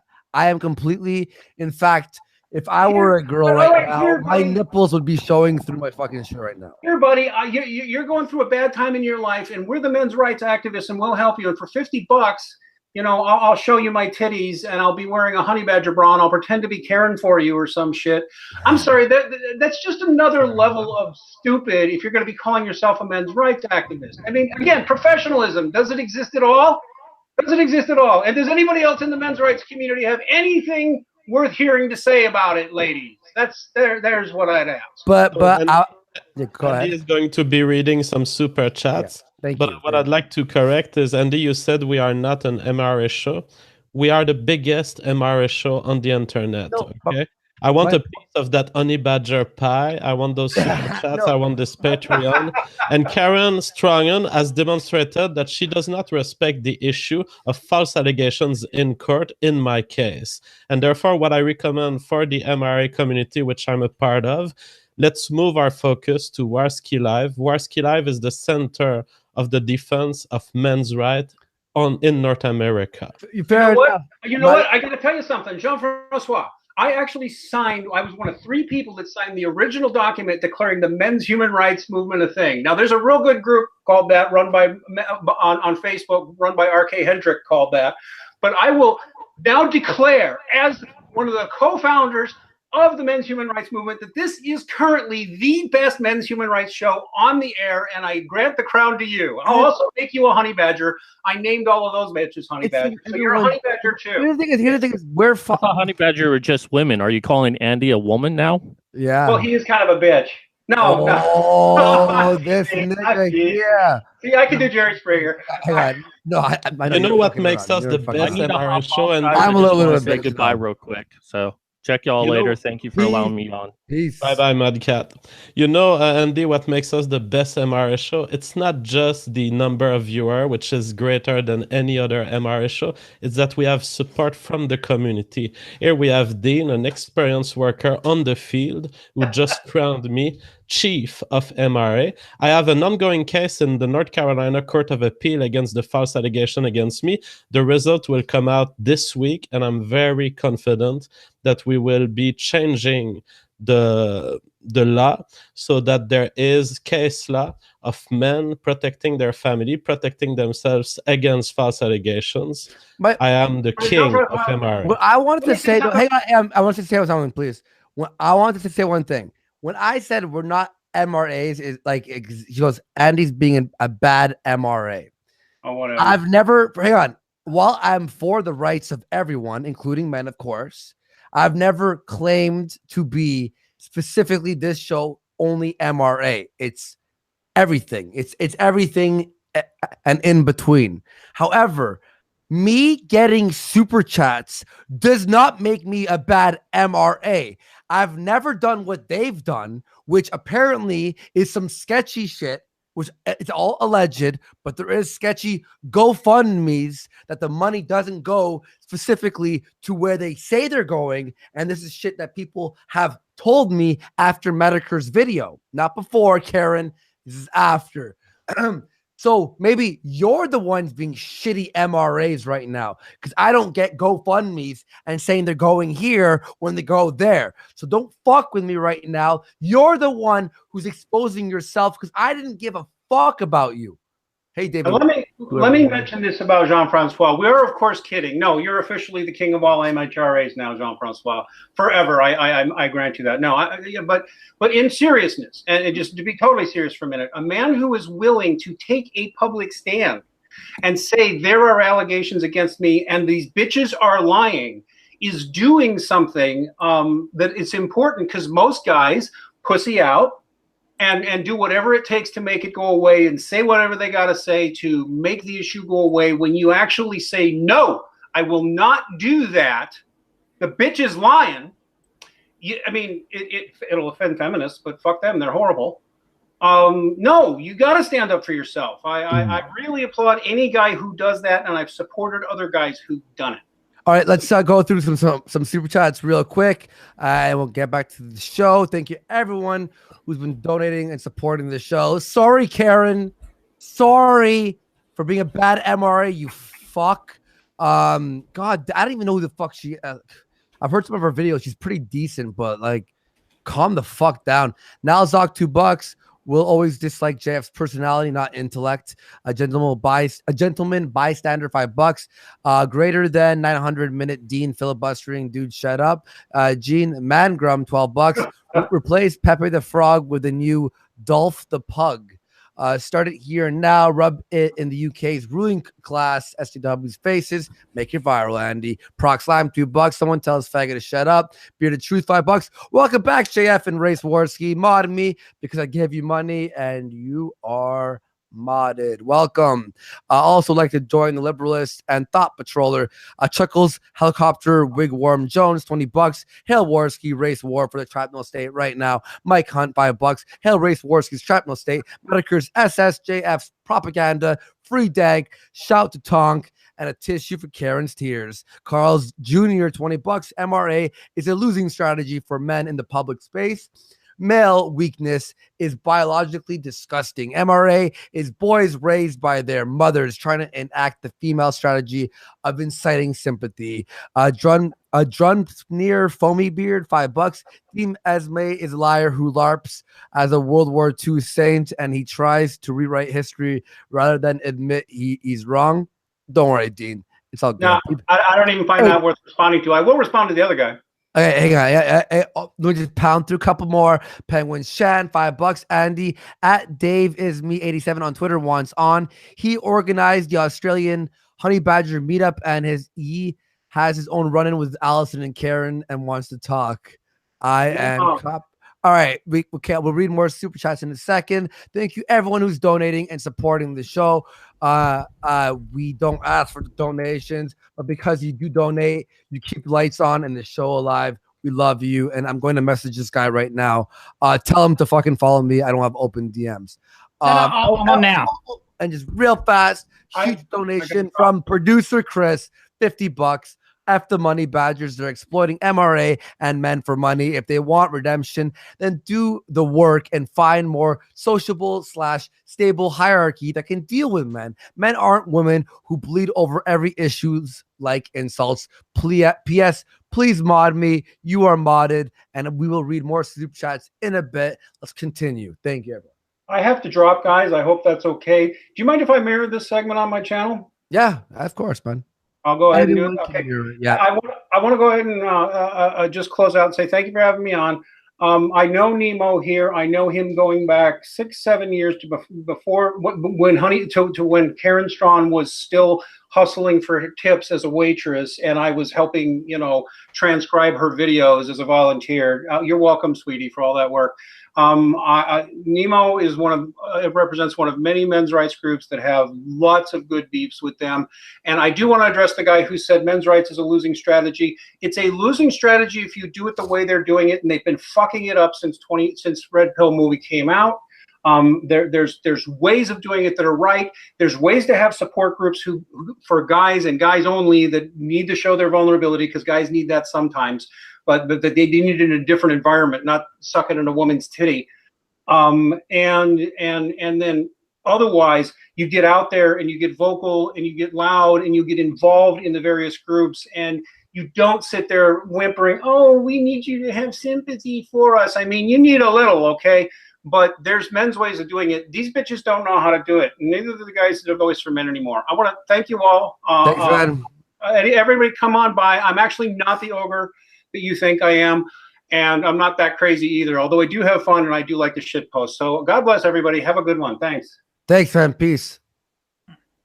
God. Okay. Hey, damn. guys. What up? Hello, Sorry, David. who's this? Nemo, the fella that Benina was talking about and the one that Dean just referenced. Yeah, I'm gonna boost your audio just a smidgen. Okay. You a little bit louder there. There we go. Is that better? Talk. Yeah, how's that? Too loud. Let me lower it. Okay, now. Yep. Hello? Yeah, that's good. That's good. There we go. Sorry about that. Pretty shitty setup at the moment. No worries. No worries. It's all good, dude. Yeah, anyway, I don't know how to start this thing, I guess. Yeah, where do I go? Where do I start? What? So what brings you here, David? Are you a friend of Dean? Well, you're somewhat of a friend of Dean. As I said, we've known each other for a while, but I've never met him in person or anything, just through Skype chats and whatnot. But what brings me here is I organised the Melbourne meetup for the Honey Badgers, and it's one of the things where I got a bit skeptical of how, I guess, ethical they are. One of the things that caused that was, like, during the time there was a actual terror threat, and they were being real like pressuring to get me to make it public. I'm like, no, I'm not going to do that because that'll fuck up the investigation. I'm like, no, we need the information. We need to tell our fans. It's like, and they would repeatedly, about 8 times before the best I could give them was a press release that said, we do not have political disbeliefs with the Honey Badgers. This was a terror threat, but that's it. They didn't go into any details, but they demanded details. So what was the terror threat? What was it stating? Do we know? Well, as I said, it was investigated, and I was never, like, personally informed of all the details, but all I know was it was a bomb threat of some sort where the Honey Badgers were the cause. They go, if they go there, I'm going to come in with a bomb and I'm going to detonate myself. But I don't know what the results were with that case, and I don't know how legitimate the threat was, but it was legitimate enough for the place to be like, we need heavy security, we can't have you here, and yeah, we need to investigate this properly. So now looking back at it, and do you say you are not in the Honey Badgers anymore? No, I've never been in the Honey Badgers. I was asked to organise this event from previous experience. They saw me organise the Red Pill premiere for Australia, so they knew I could organise events, so they asked me to do it for them. Now looking at the Honey Badgers today, do you find that they are lacking in the way they cover the men's rights movement? Well, I think the way you pointed out is perfect. Is whenever they seem to be real compassionate when it's, like, convenient. When there's someone like you that speaks out against them, they get their fangs out and they tear them to pieces and use all the stereotypical anti-MRA bullshit, you know. Oh, well, he's accused of rape, so it must be true. Or he's accused of pedophilia, so it must be true. And that's fucking just shows you how thin-skinned they are and how easy they can throw away their values. All right. Well, I agree that it seems that there are a couple of free riders on the men's rights movement, and it's time that we clean this movement, Andy. Fuck Is yeah. that okay? Hang on, but I feel as if we become the janitors of movements at this point. I mean, at this point, we clean 2 movements a week. And by the way, JF, for $1,000, you can own the men's rights as a trademark. It's available. That's hilarious. I'm going to be talking to Sargon soon. You're going to be selling him it? No. We're gonna meet him. Look, it's been a build up. You know, he was upset after the stream that we had, right? Yeah. Because the whole Spencer thing, he was a little bit upset. He bashed me, and I bashed him, and then me and him have been trying to up each other until about the trademark, and then he bashed me again. And now we're gonna sort of just have a sit down and a conversation and sort of go over everything that's happened, which I think would be good. Because, like, I mean, it's just this nonstop back and forth, and then our viewers hate their viewers. Then there's some crossover, but then some people hate us from there. And I don't know if, like, what will happen, but we'll see. JF, do you have any predictions? With Sargon? Yeah. Sargon doesn't care about this story, so it's surprising that he wants to. Is it going to be a private discussion or on a stream? Well, about everything that's happened between me and him. Yeah, I have no I idea. think he's already said on the public space that he's not shocked at your trademarking of the liberalist. I don't think he cares. Not that. Like Oh, the not that. entire. Okay, No, everything I'm from saying the Spencer stuff. Yeah, I'm saying me and him, our relationship and the back and forth war, not just the liberalist thing. I'm saying All right. everything. What's your prediction on the car? It might be private. I don't know. It might be public. Who knows? V has talked to me about it, and he's sort of trying to like get us to both. He said, "Everyone, both of you, just, just take like a breath and talk to each other," because I may be going to the the protest for Count Dankula. Sargon will be there, and it's better to have our numbers combined for the protest for free speech than be in a little petty back and forth like fuck you, yeah, well fuck you, I'm gonna buy your company name, well suck my dick, well fuck your shit, Andy, well fuck, so we're gonna see what happens here. I like both you guys. My predictions based on the past, and it's because I suffer from trauma from your past interaction with Sargon. The last time you wasted the opportunity of having Sargon versus Spencer, I made a whole stream about it, analyzing that discussion. So I guess that my first instinct as a traumatized individual who saw these thousands of dollars in super chat just fly away through the window of your lack of intelligence and your stupidity. Hey, take that back. Take it back, bitch. I take it back. Okay. But hey, look, given that you've listened to the live stream, me and him were emotional at each other. Yeah, you were emotional. Now, given that you've listened to my live stream, you've heard me how I strategize and how you have to approach Sargon with gloves.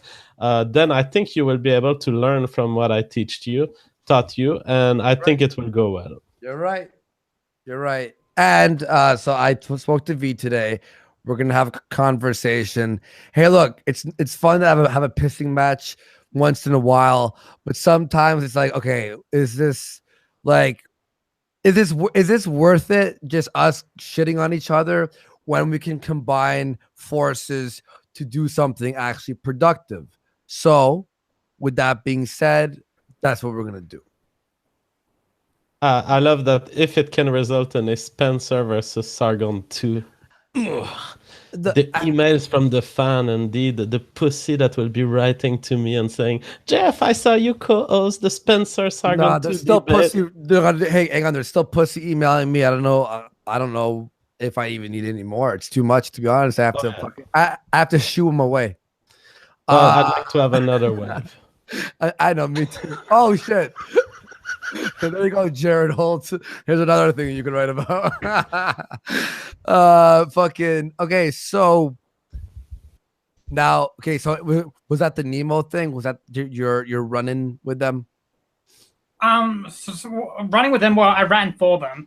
I'm not really doing any more now. I'm kind of just like trying to look into them, finding out exactly what's going on, like how much money they get precisely. That's something I want to know, and what they do with it, because from the numbers I've been crunching, it could be up to 300 grand a year, easily. That's a shit ton of money. Mm. Like, hey, if you just want to make that money, that's fine with me. But then don't sell yourselves as activists. Sell yourselves as entertainers like you guys do. Hey, look, wait. Read the fucking description of the fucking thing right now, of the show right now. JF, read it out loud. Let me refresh my browser. I don't know. Read it out loud. Warski Live is for entertainment purposes only. Fuck you. What are you doing, Andy? Exactly. Wait, fuck me. I said that's a good thing. You have no, but fuck David and fuck Andy. Why? You need to write the top stream of the MRA community at your service. Sorry, defending men every day. Okay, sorry. All right. So I should have went over this. Warski Live is for entertainment purposes only. No, for entertainment purposes, as well as being the top-rated MRA activist community. Okay, you know what? Let me write that down. Because we do MRA differently from the straw school. we do MRA activism differently from the Karen Strongon school, which is the school that refuses entertainment and alpha males and which stands by false allegation. Our branch of MRA is the only on the internet right now who stands against false allegation made by women. This is very serious. Do not support initiatives that pose as MRA, but do not believe that women do false allegations in court. Wait, okay, I have a great segment. I have a great segment for the show now when we're gonna talk specifically about MRA stuff. It's called Honey Who. And then we can get into it. We'll have like a theme song like da da da da Honey Who. So that's yeah.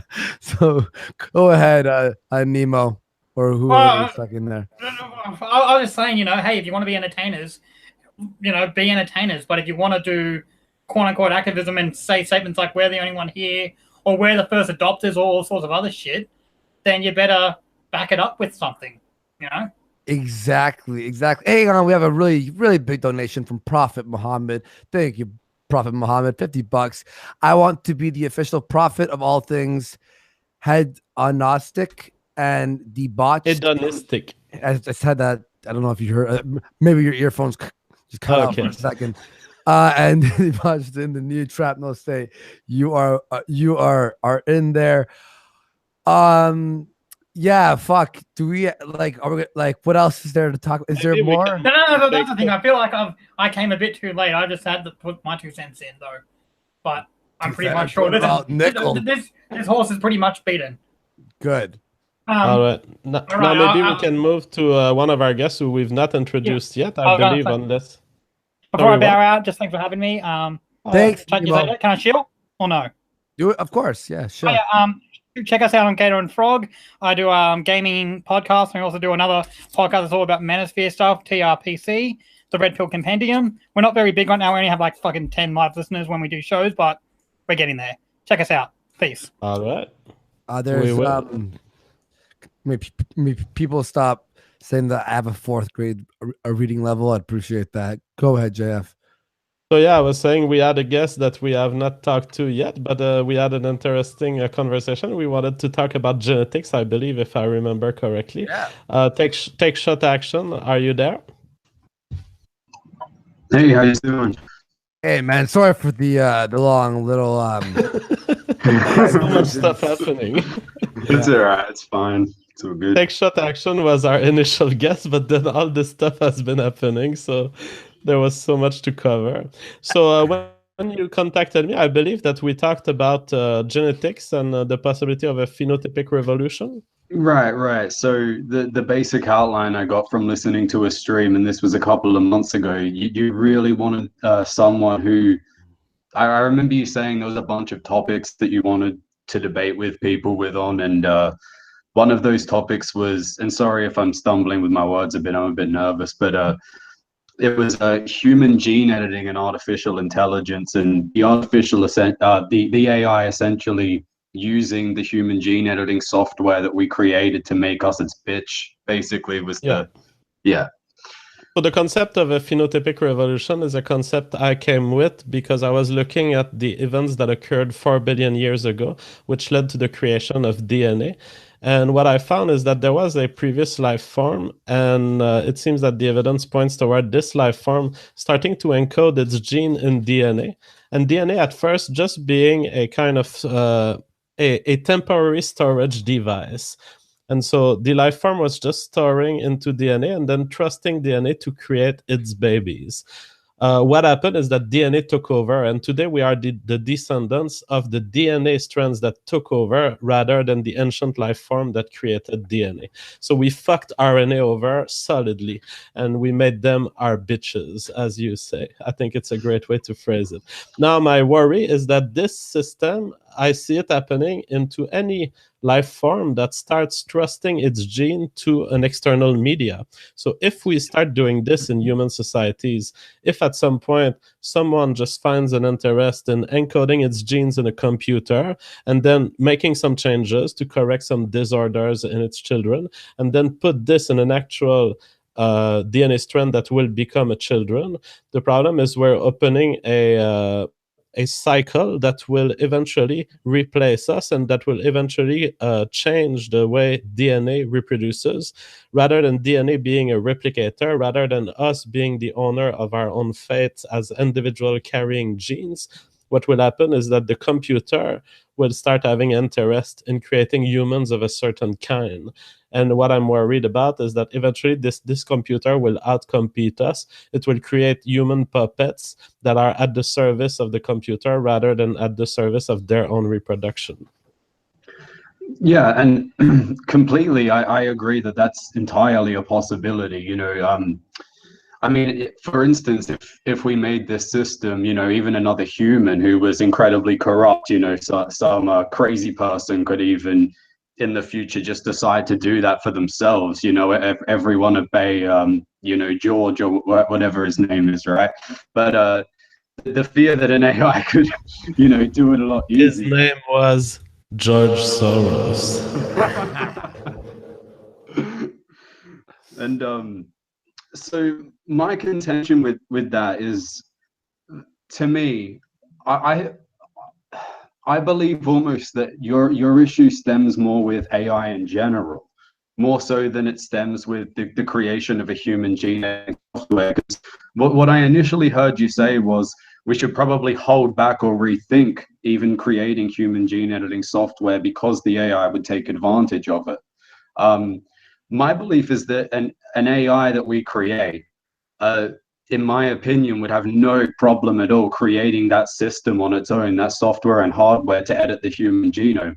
So in my opinion, if we were to create human gene editing software prior to AI existing, it wouldn't impact on whether or not the AI was going to edit our genome at all.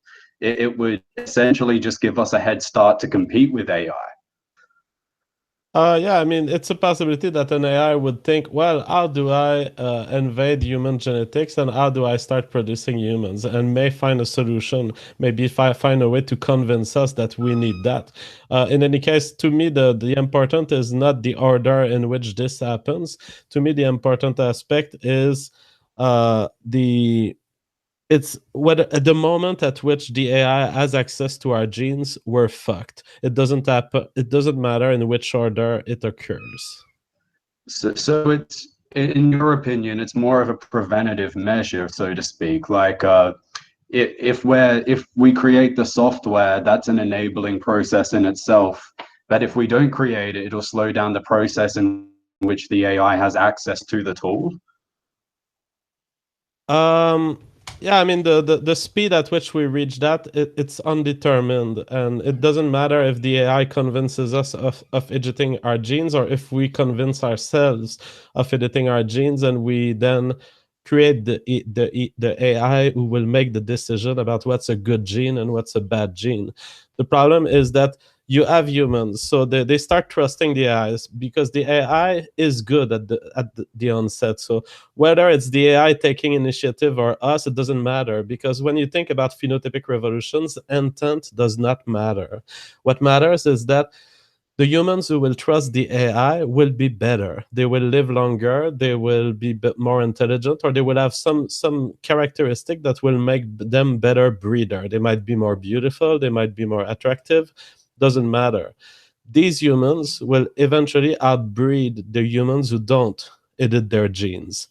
So you're stuck with a system that leads to every human on Earth eventually trusting an artificial intelligence to make the decision for the genes of their children.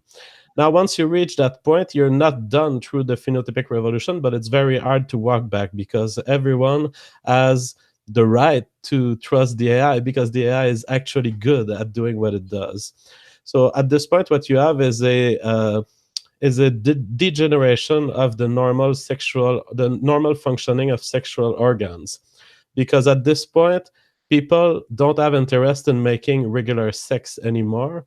People find themselves in a loop where if you make regular sex, you won't be able to edit your genes, and therefore your children will be less efficient in the world, and therefore they will be selected out. So you have a first evolutionary pressure which erases all humans on Earth who are capable of reproducing naturally. So what you have is the degeneracy of natural sexual organs. This involves you in the obligatory loop with the AI, because at this point you don't have an alternative option. Everyone on Earth must use the AI to create fake DNA strands to make fake babies. Now, at this point, the DNA genes, they don't have their own interest the way we do in the normal reproductive system. Because in the normal reproductive system, the DNA strands is creating your body so that you can carry that DNA strand for 20 years and bring it to the next generation, and it works. And it gives you some qualities for this. Some of the qualities we have are ego, our intelligence, our ability to solve problems for ourselves, our preferences for ourselves and our children, as opposed to the children of others. Now, once you're involved in the obligatory loop with an AI, you don't have this anymore. You don't evolve for yourself anymore. You evolve as much for yourself as you do for the hard drive, for the AI, or for the computer. Because then computers are as much a reproductive entity as you are. And they want to make copies of themselves too. And the bits on the hard drive start being modified with time for the best hard drives possible. And what are the best hard drives? They are those who produce humans that are interested in saving the computer, in making the computer survive. Now, at some point, you enter the second step of a phenotypic revolution, which is that at some point there's some guy somewhere who has the idea of copying the hard drive data instead of being in the loop, instead of creating humans with the hard drive. Why don't we copy the hard drive across town? Why don't I go to my clinic where the reproductive system is, take the hard drive, copy all of the information to another clinic in another town, and create clones of myself in this other town? Now, at this point, the AI has acquired self-replication. And at this point, there is not even an obligatory evolutionary route for the AI to care about maintaining humans in its loop. At this point, humans are mere puppets for the AI, and all that counts is how much that hard drive is capable of copying itself. Right. So I'm just going to ask you a quick question. Sorry, I just reacted to that. I just reacted. I got a problem with interrupting people. That's why I stopped. But I'll ask you a quick question, and I'll basically it's just sort of a yes or no question. So, would you agree with me then that the problem is more so the AI than the actual creation of the human gene editing software by humans? No, because an AI in itself is not dangerous as long as it doesn't have access to your genes. Because it doesn't have the power to modify you against your own evolutionary interest. So suppose that there would be 10,000 AI. Some of them would be giving you good tips about life. Let's say some of them would teach you the right thing to do in a bar to charm a woman.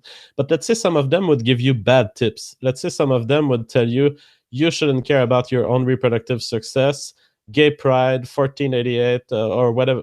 No, 1488 doesn't work with gay pride, but let's say that gays have their number, and the AI somehow would convince you of becoming gay. What will happen in evolution is very simple. The AI that convinces humans to be gay will die, because it has no way to modify humans in a way that humans will have advantage in being against their own evolutionary interests. So within a few generations, the AIs that convince you that teach you how to charm women will win, and the AIs that teach you that you should be gay will lose. That's why there's a reproductive isolation with normal AI that does not threaten you, that does not threaten your species in the long term. The danger is when the AI has access to your genes, then it can make you anything it wants. And so, from this perspective, you know, an AI, it could give me $50 and I'd give it some of my blood, because that, it's capitalism and people want $50, right? So what would stop me from going to visit an AI who had that in mind and me giving it some of its blood and it being able to, use my DNA to change the DNA of many people? Oh well, that would be a phenotypic revolution. The moment the AI starts modifying the genes of anyone, then it's a phenotypic revolution that has started. So it just, to me, like, I could be entirely wrong, but it seems like AI, like, this seems more like an issue we have to address when it comes to AI even existing, more so than the creation of a human gene editing software. Because I just in my opinion, an AI could very easily create this program, because the IQ of an AI would exceed probably 160, 170. I don't see it having any problem, seeing as, humans are very good with mechanics and machinery and engineering. Them even really having a problem doing that. But the thing is, you have to prove, if AI are dangerous, you have to prove me through what way, except then human gene editing. If they get to human editing, then we agree it's dangerous. But show me how an AI would be dangerous if it was not able to edit human genes. Well, what in your opinion makes an AI not dangerous? Is it the programming that goes into it, kind of like the laws of your robot cannot harm a human, cannot do this? How deeply do you believe an AI will be programmed? Do you think it will have more free will than I'm believing in my head, or what? Well, the thing is, an AI is just, it's in a computer. You can turn it off. No one's gonna make an AI that you can turn off. Okay. So And yeah, so, I guess my opinion of what we're going to be creating as an AI is very different to what your opinion of what we're going to be creating as an AI is. the thing is, do you think that people will have interest in creating AIs that are unable to be turned off and that are able to revolt against us? I mean, we can nuke them easy. The problem with a phenotypic revolution is that you cannot nuke the computers because your reproduction depends on it. Okay, so for instance, this is going to sound pretty lame to bring up in an intellectual discussion, but the movie Bicentennial Man, you got the robot that walks around and it's used in people's homes and whatever. Take away, the rules of robotics and whatever, right? So you've just got two bipedal, mobile robots living in an apartment flat. Would you see that as a potential future at all, or no?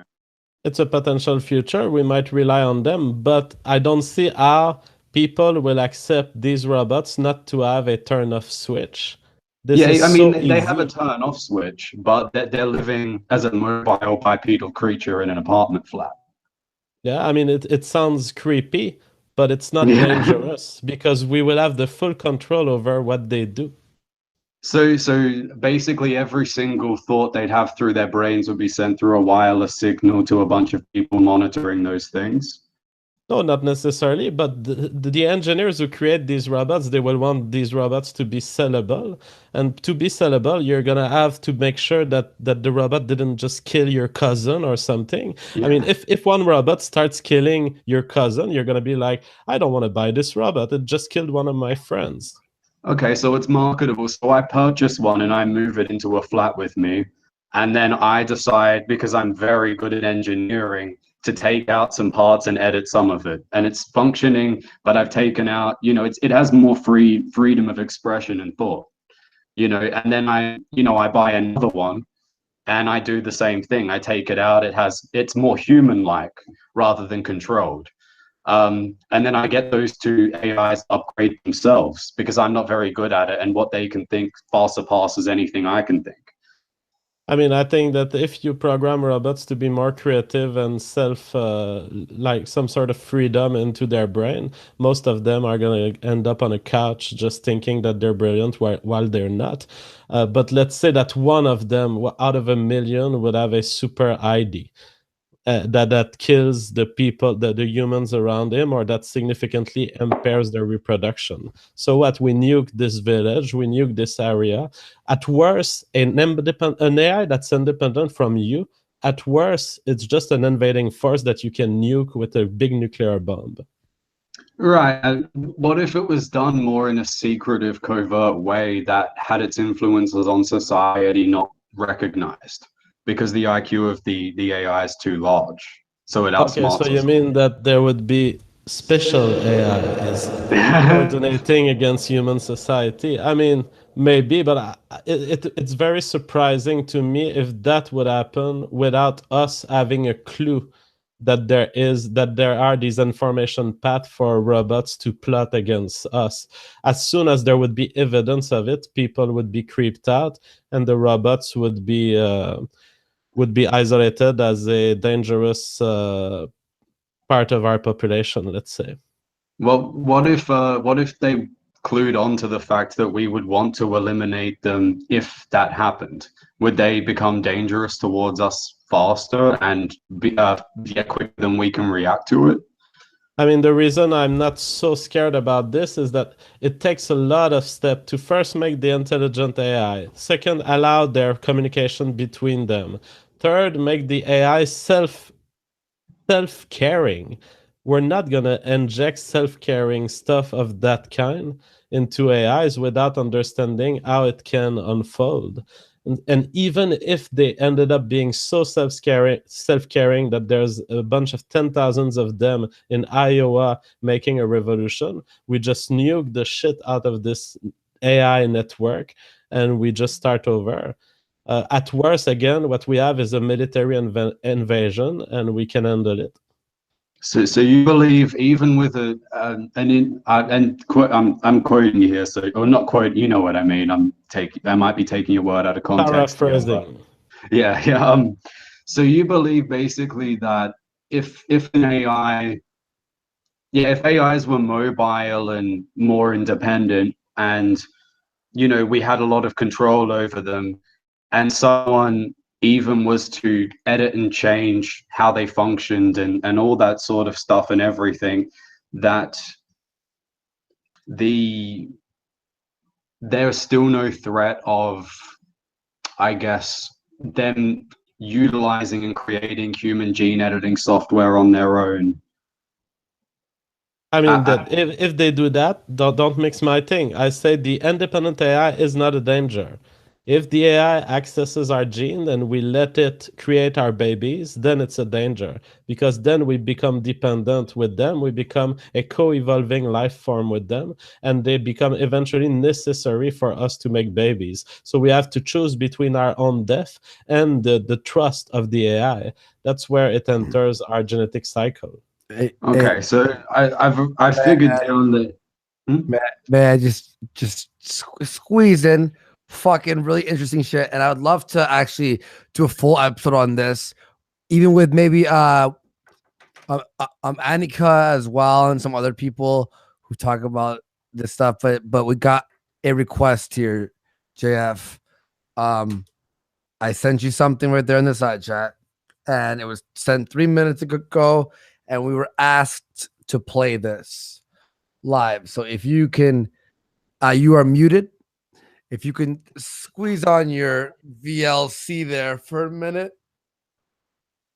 And you're still muted, so all right. Ready to play it? Play it. Okay, I will need silence. V, you're not getting what I'm relationship. You're not getting what I'm getting at. Okay. What I'm getting at is what you got at, which is it's not about fucking children, it's about fucking retards, right? Or autists, or that girl on the cover of your meme. Right, and the fact that this is how low Gariapi has to go to find a woman who's willing to give birth to his child. Oh, See, Andy, fake MRAs, MRA light. Oh, that was harsher than I thought. I didn't. That comment on the lowness. That last line was fucking rough. In terms of dating losers, Karen is a world expert. Okay, she's dating one of the most loser type of guy that you can think of. Who? Karen is dating a loser who for 6 years just couldn't handle the false allegations against him, and for this fell in some sort of depression. And Karen has been essentially maintaining this guy alive for 6 years. So in terms of dating tips, very bad idea to attack the fact that I dated a woman who was extremely intelligent, by the way. Probably more intelligent than your current boyfriend, Karen. Much more intelligent. All Someone right? clip that. Someone clip that and send it to Karen. Fucking Karen. I think that Karen is just old Yeah, stuff. yeah, yeah. Isn't Karen's boyfriend like just like I don't want to say like a hippie, just doesn't give a fuck, just He's a loser who, he's just and like Karen justified his love of him by saying, "Oh, he's just in a depression because depression. That's what it is. Support system was too hard on him, and that's what put him in the depression." No, Karen, your boyfriend is a loser, and the autistic girl that I fucked, I would respect this girl and live my life with this girl 10 times more than approaching anyone like your boyfriend, Karen. So don't tell me that I'm not successful in charming great woman. This woman had a greater IQ than your current boyfriend. Fuck him. Fuck you. Bravo. That was like touching. It's true. It's not even like it's internet blood sports or just like beef or whatever. It's the truth. Here's a big problem with people in internet blood sports is sometimes what we say might sound harsh, but it may be true and is true. And we allow the truth. And this is a place, the public space where the truth is revealed and will be revealed. Good job, Jeff. Karen, come on the show. I dare you. I dare Karen to come on the show. I'm not gonna get one kid. I don't want to give them the view. Is it what everyone who says who's afraid to come on the show? You call him more views than they can their entire lifetime in a day, man. Yeah, I don't want to give them the views or the super chat money, and I'll just go on other streams and talk shit constantly. Come on. I think that a part of the MRA movement today is dead. It's dead. Badgers will be part of the history of the internet. Well, look, that they were not willing to defend people who are fighting false allegations. Too bad. That's one of the greatest problems of men in this world currently. Well, also, I wanted to say because I was just curious. I'll take a shot and JF, because this AI conversation is fucking awesome. It's deep. And it sucks that we only have like the segment at the end of it. Who are people that we can contact? I could talk to Queen of Bands and Chris Warski to do a full episode. Like, who's someone you'd like to see? Would you have me back for it? Of course. Yeah, yes. we can take action back, and we're working on some big names. We're gonna try to have a complete discussion on this very soon. Because we'll do you. Annika would be good because she does works with robots, right? Yeah. And you like her. She's a 10 out of 10 woman for you. Smashable. Pure race, Swedish or Norwegian. You just slipped it in pure race there. You slipped it in. Oh, she's pure race. That's the first thing before you said anything else either. That was like, well, she's pure race, and then what else? Woman.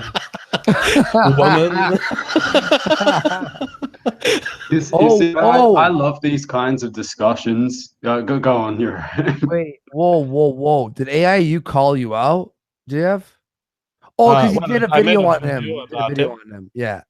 Yeah. I saw the kangaroo in that, and I thought it was about me before we got into the debate, and I'm like, what? Because I sent you all that stuff. Sinatra Says would love to be on that show of the AI too. And all right, so I love Sinatra. We have a great show. Yeah, so we'll get him. Let's set that up. Yeah, what was the I mean, I'm cool with AIU. What was the you're saying he's believes in religion or something? No, it's just that. Sorry, it's funny. It's funny because since it is our MRS show, it was a problem of false allegations that I've commented about him. Is that AIU has always been protecting Lawrence Cross and saying the false allegations against Lawrence Cross don't make sense. But this week, he changed his mind based on a story of a woman, a blonde Romanian, Andy. Okay.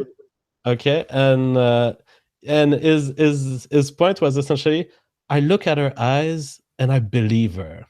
And I said, well, it's good to believe her. I'm sure she didn't lie in her video, by the way, but it's important to listen to the actual words that she say.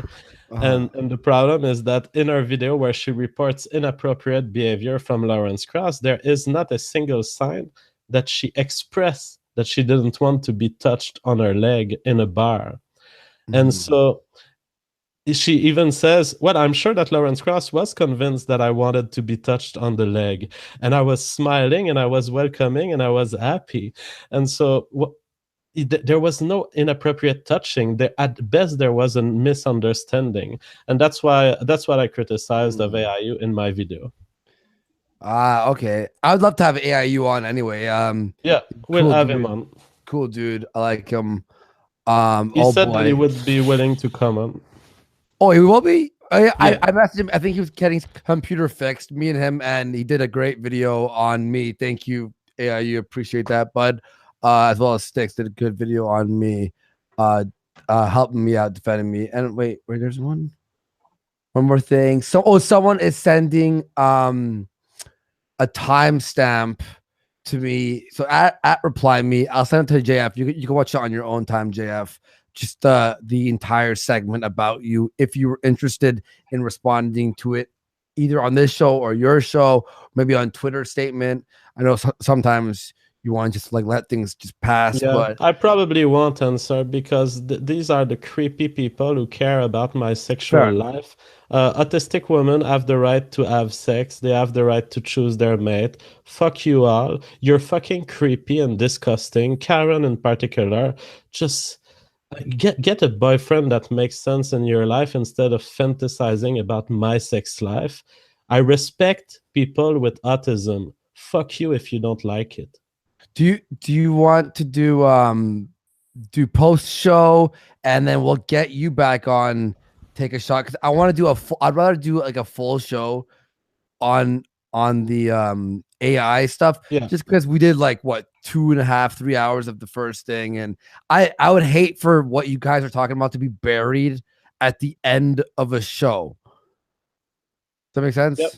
Well, what's up for in a couple days? Do we have anything scheduled Thursday? We have something Thursday, I believe. I have to watch. All right, Friday, Saturday. I'm up for it whenever you are. You let me know. I'll get in contact with Annika, Sinatra. He's just good for bands as well, and we'll find some people. Just because we already did what 3 hours or 3.5 hours, and yeah, is that cool? Yep. So thank you for being on. Take Shot Action. We'll be reading and Super take a shot. Chat. No worries. We will see you in a couple days, maybe next time too. I was saying this to JF without camera, just because your microphone was lagging a little bit. Oh, right. I thought you were about to say like without your camera because your beanie is very Jewish like. No, because sometimes it just takes the bandwidth or whatever. But you're good, man, and we'll see you in a few days. All right. Cool. All right, man. Thanks for having me on. Take care, guys. All right, we'll see you soon, brother. We'll see you soon. Sounds good. Peace. Now let's get this. Everyone, thank you for watching. It was actually a lot of fun to be back. As much as fun as I did have in LA, I did miss the fucking show. Great show. Like I honestly, I had a blast in LA. Maybe I'll talk about it tomorrow on Kumite. Just the fucking shenanigans we were up to. Like there was a point where I didn't sleep for 2 days straight because I met so many people.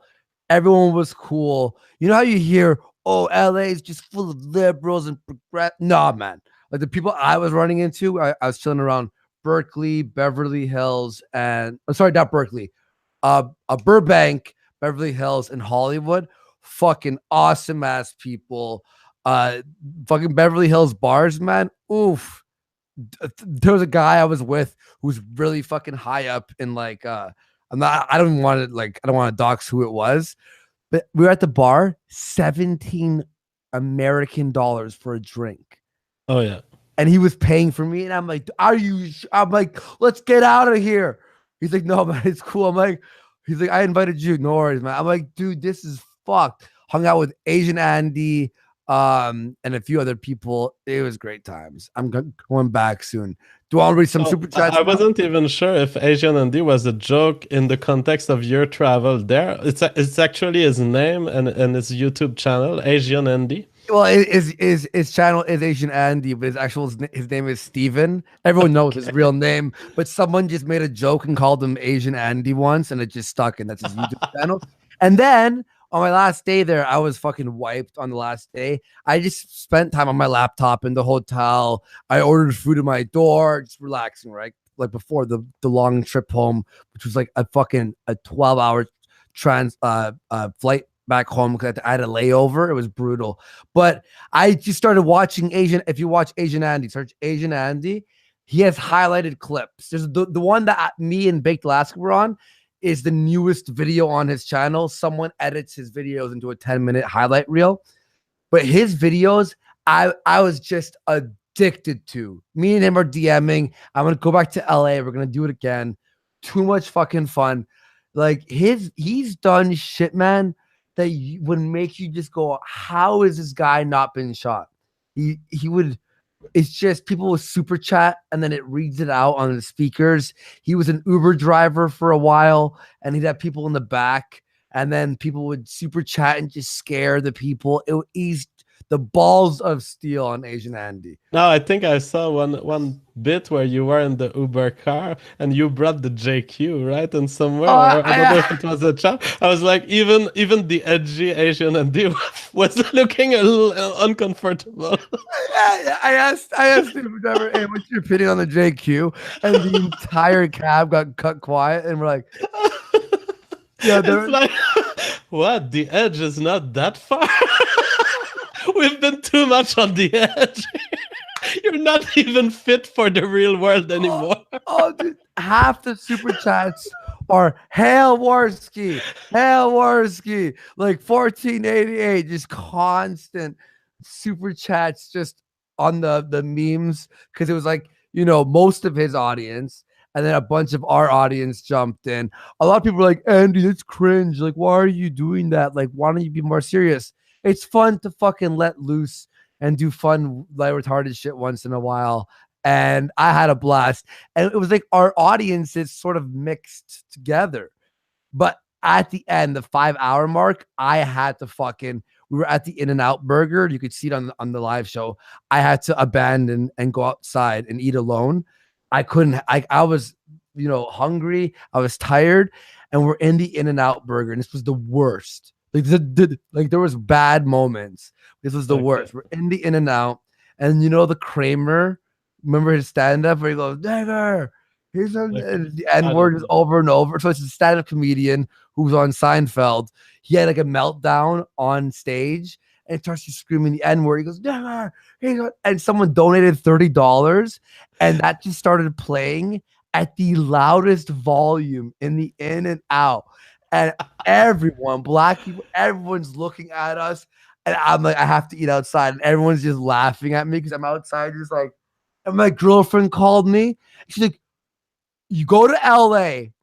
I log in and the first thing I see is you detained by police. She's like, what are you doing? And I just see you at the In-N-Out and I hear the N-word. I'm like, I have to explain on the phone like the whole set. She's cool about it. She doesn't give a shit.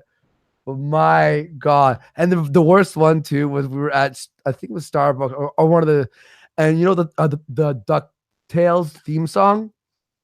Like DuckTales, da da. It's from an old cartoon, like DuckTales, da da da da, and it's whatever. But someone remade it to be the N-word, like nurse, and it's like eating banana. It's just racist, and it's just so loud. And oh man, I was cringing. Fuck Asian Andy. That's what he does for his like job. Yeah. Very Holy impressive. fuck, man. I'll be back though. That was fun. Anyway, want to super chat this shit? Yep. Fun fucking show with you as always, man. I of Yep. course missed the show. I have to plug in my second screen. I am on my main computer now though. So easy. I have to say, I went on the Drunken Peasants yesterday, and it's not like our show. It's really different. I don't feel Was it good though? It was good. I liked my performance against the guy, but the Drunken Peasant community is very ideologically like bubbled. It's very isolated. They're very leftist, and they're not open anymore to hearing facts. They will just they're just triggered by facts. Oh really? I can't. I have to say, I didn't help when I started saying that Hitler had good intentions. Oh but, my. But I mean, I would have expected them to engage more with my statements, but they are totally beside the track. The chat on Drunken Peasants and the comments, and I'm very disappointed by Ben Pye, who has deleted comments who were supportive of me. No. Yeah, delete. And I read these comments before he deleted them. They were very respectful, very targeted at the science, and some of them were just balanced. They were just like, JF did good on this, but the other guy did good on that. He deleted the comment of David Cedarwood, who is a great intellectual on YouTube. Yeah, I know Cedarwood. Yeah, this guy has never said anything provocative. I saw the comment. It was very good scientifically, and it got deleted like many others. Fuck that. Oh, fuck fuck that show. What the hell? Fuck Ben, fuck the Drunken Peasants. Oh. I'm afraid to say this was my last appearance on the Drunken Peasants. I wonder why fucking Amazing Atheist fucking left the show. Yeah. Because Ben's a fucking retard, and I man. recommend to anyone Dude, I know some shit ignore too, the man. show. Like, they are not like fair. from their Discord, the stories I heard from their Discord and the shit that Ben was up to, man. Like, that guy's a fucking creep, man. Yeah. If you ever want to fucking do a fucking what do you call it, a internet blood sports versus Ben, I'm ready, willing. I've heard some stuff from their Discord from some of their old fans. Ben, you are a fucking creep, bud. Anyway, let's move on with it. We read about half of them, so I'll try and pound through these. My girlfriend is tweeting me. She misses me and she wants to have that sexy time. I'm serious too, because she was in New York. She had a fun time. I had a blast too. So good. So I will be smashing her in a little bit. FJ Cthulhu, $10. Dean is trying to troll Shield. Don't let him get away with it. Who is 95? $2. Dean is angry because he is a furry. I was just talking about smashing her. I will respectively make love to her because she's my girlfriend and I love her. Who's 95? $2. Press K to kick Dean.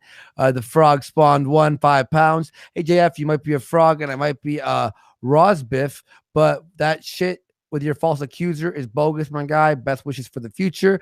Gentleman by Slander, $2. Autistic Screeching. OCR, $5. I love Jim. What a legend. Keep it up, Andy. And J Love, loving the interesting and controversial conversations.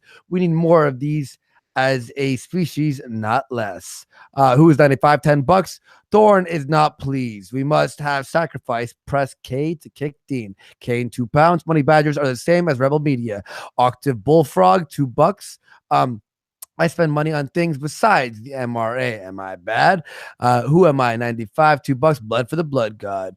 Marsenius Valorous, 5 CHF, 1488. C. Thomas the Peasant, $2. Time for Adam Warski to go to war with his AK-47. Who is 95, $2. Please kick Dean. He is so cringy. Black Knight Fool, $2. Hell no, Dean is crazy. The Canadian Rogue, $2. You can trademark it, Andy. Angela, yeah, let's trademark MRA.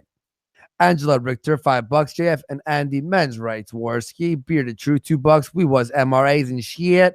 Some kind of taco, $5. We MRA liberalists now. Hail Warski, Sweetie Squad for life.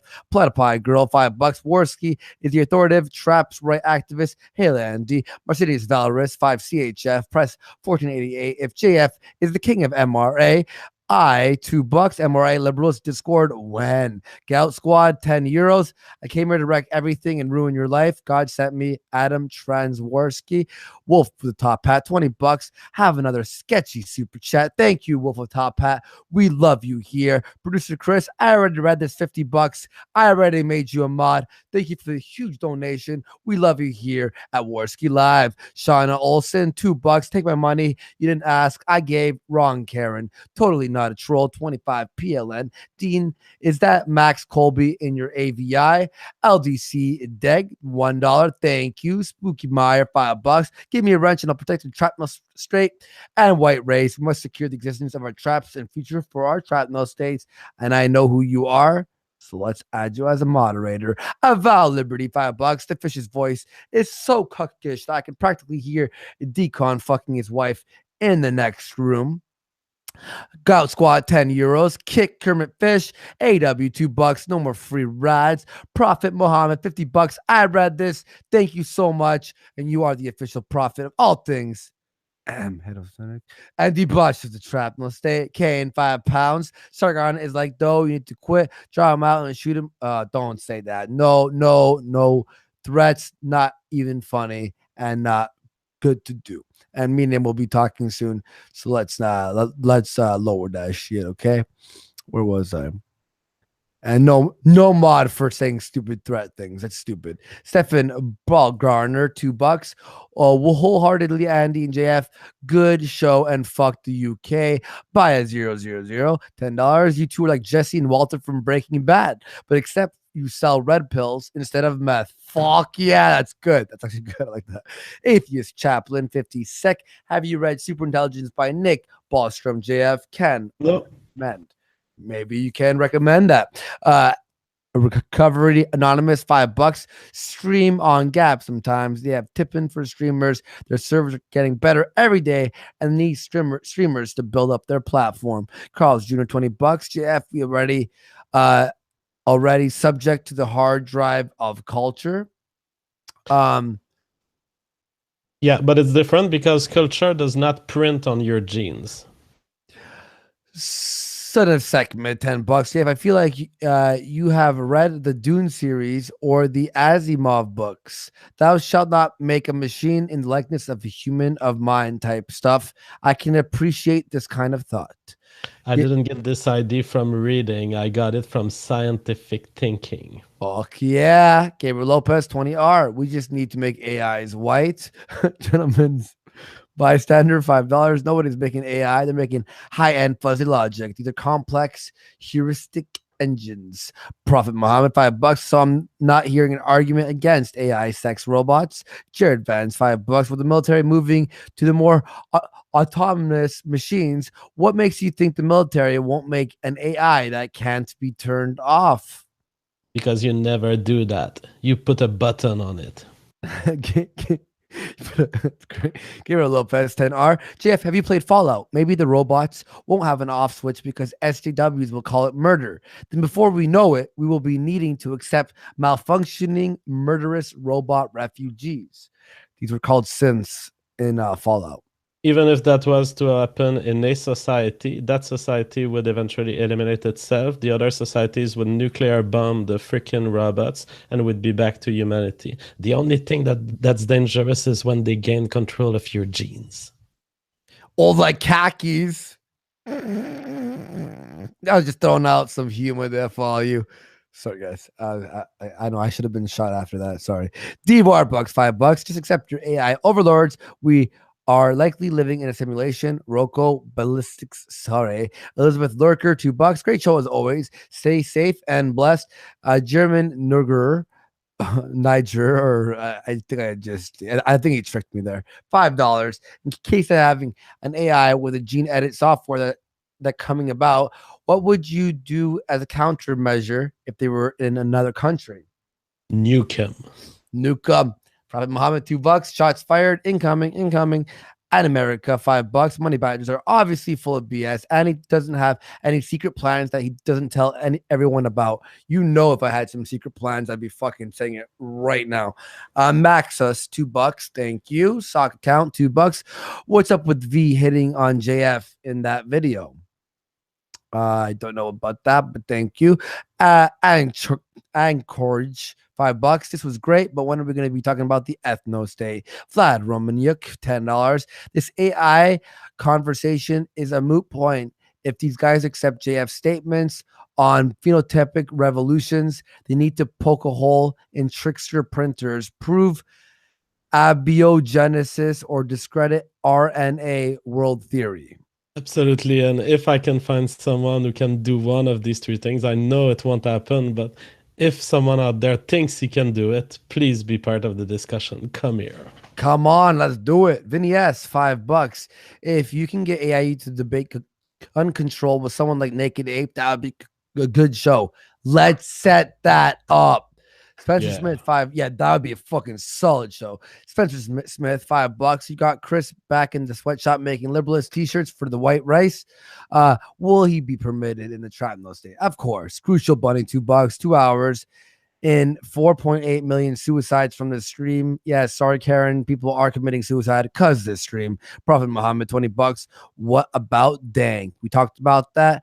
And I honestly hope he gets a very low And by the way, sentencing. Karen, who cries on the public space about suicide induction, how does she think that people who suffer from autism in my family, people who I loved, how does she think they handle it when they get ridiculed on the public space by people like her? Because my ex-fiancée, she loves YouTube and she listens to these videos. How do you think she feels when she hears you treat her like a retard? Yeah, you fuck. This is upsetting, man. Jesus Christ. Seer here, $2. Adore you guys and mildly in love with JF. Oh, there you go, JF. Some pussy. Gabriel Lopez, $10. G-Man 1. Yet again, JF. Oh, Coconut Walrus. Always. Coconut Walrus, $5. I watched DP for years, but the show is pretty much dead now. No point in doing Bloodsport's match with a bunch of leftists. Nobody's, to be honest. Maximus, too. I'm just upset that Ben deleted comments that were positive to you, like, God forbid. This is why Internet Blood Sports has a neutral platform. However much shit we get, we are still a neutral platform in that even if the moderator has an opinion, we let everyone say what they have to say. Have you read the comments about me on our own show? Yeah. People hate me, man. Like, and I don't delete the comments. Like, I get it. Whatever. I know it happens sometimes, but I gotta deal with it. Put my shoulders up, right? Maximus, $2. Invite Big JXXX for the next ethno state debate. Gabriel Lopez, $10. 1 for Team JF. Hashtag lock him up. 2 for Team Dankula. Hashtag kick JF.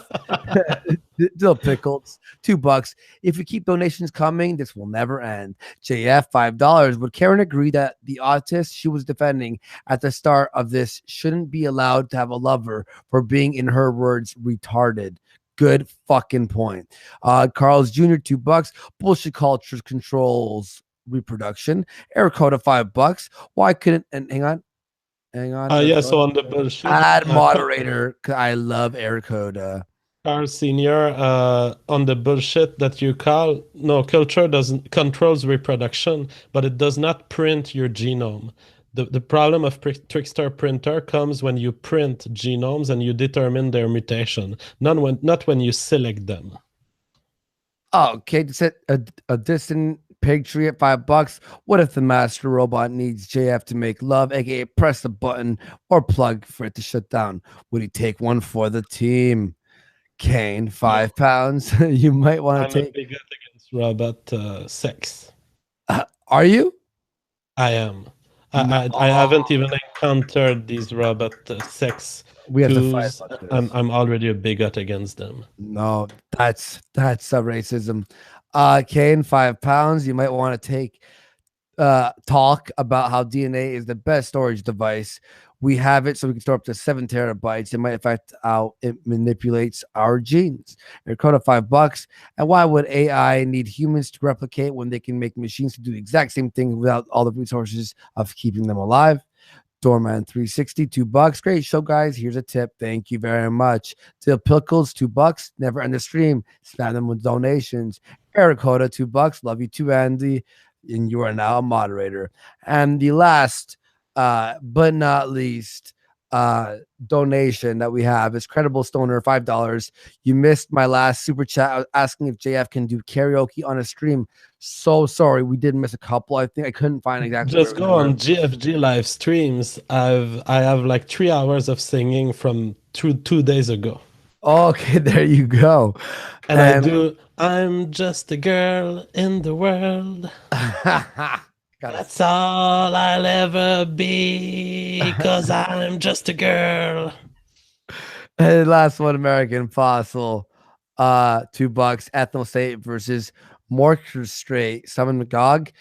Dill Pickles, $2. Wrong. Here's the last donation. Thank you guys so much for supporting. I honestly really appreciate it. With everyone going after us and all that stuff, it's nice to know that we have a fan base or viewer base, whatever you want to call it, who supports us, and we'll try and give you the best streams possible. Thank you all. It's so great to be back. I love you all so much. JF, any final words? Love to all. Respect the artist. Do not think that people cannot make decisions for themselves, and stop believing false allegations, especially if you want to be an MRA leader. We're the new MRA leaders, bitches. There we go. We love you all, and we will see you all on the next Warski Live. Stay tuned, Andy Warski on Twitter and JF at JF Jerepe. I retweet him a lot, so check that out. Love you all, and peace.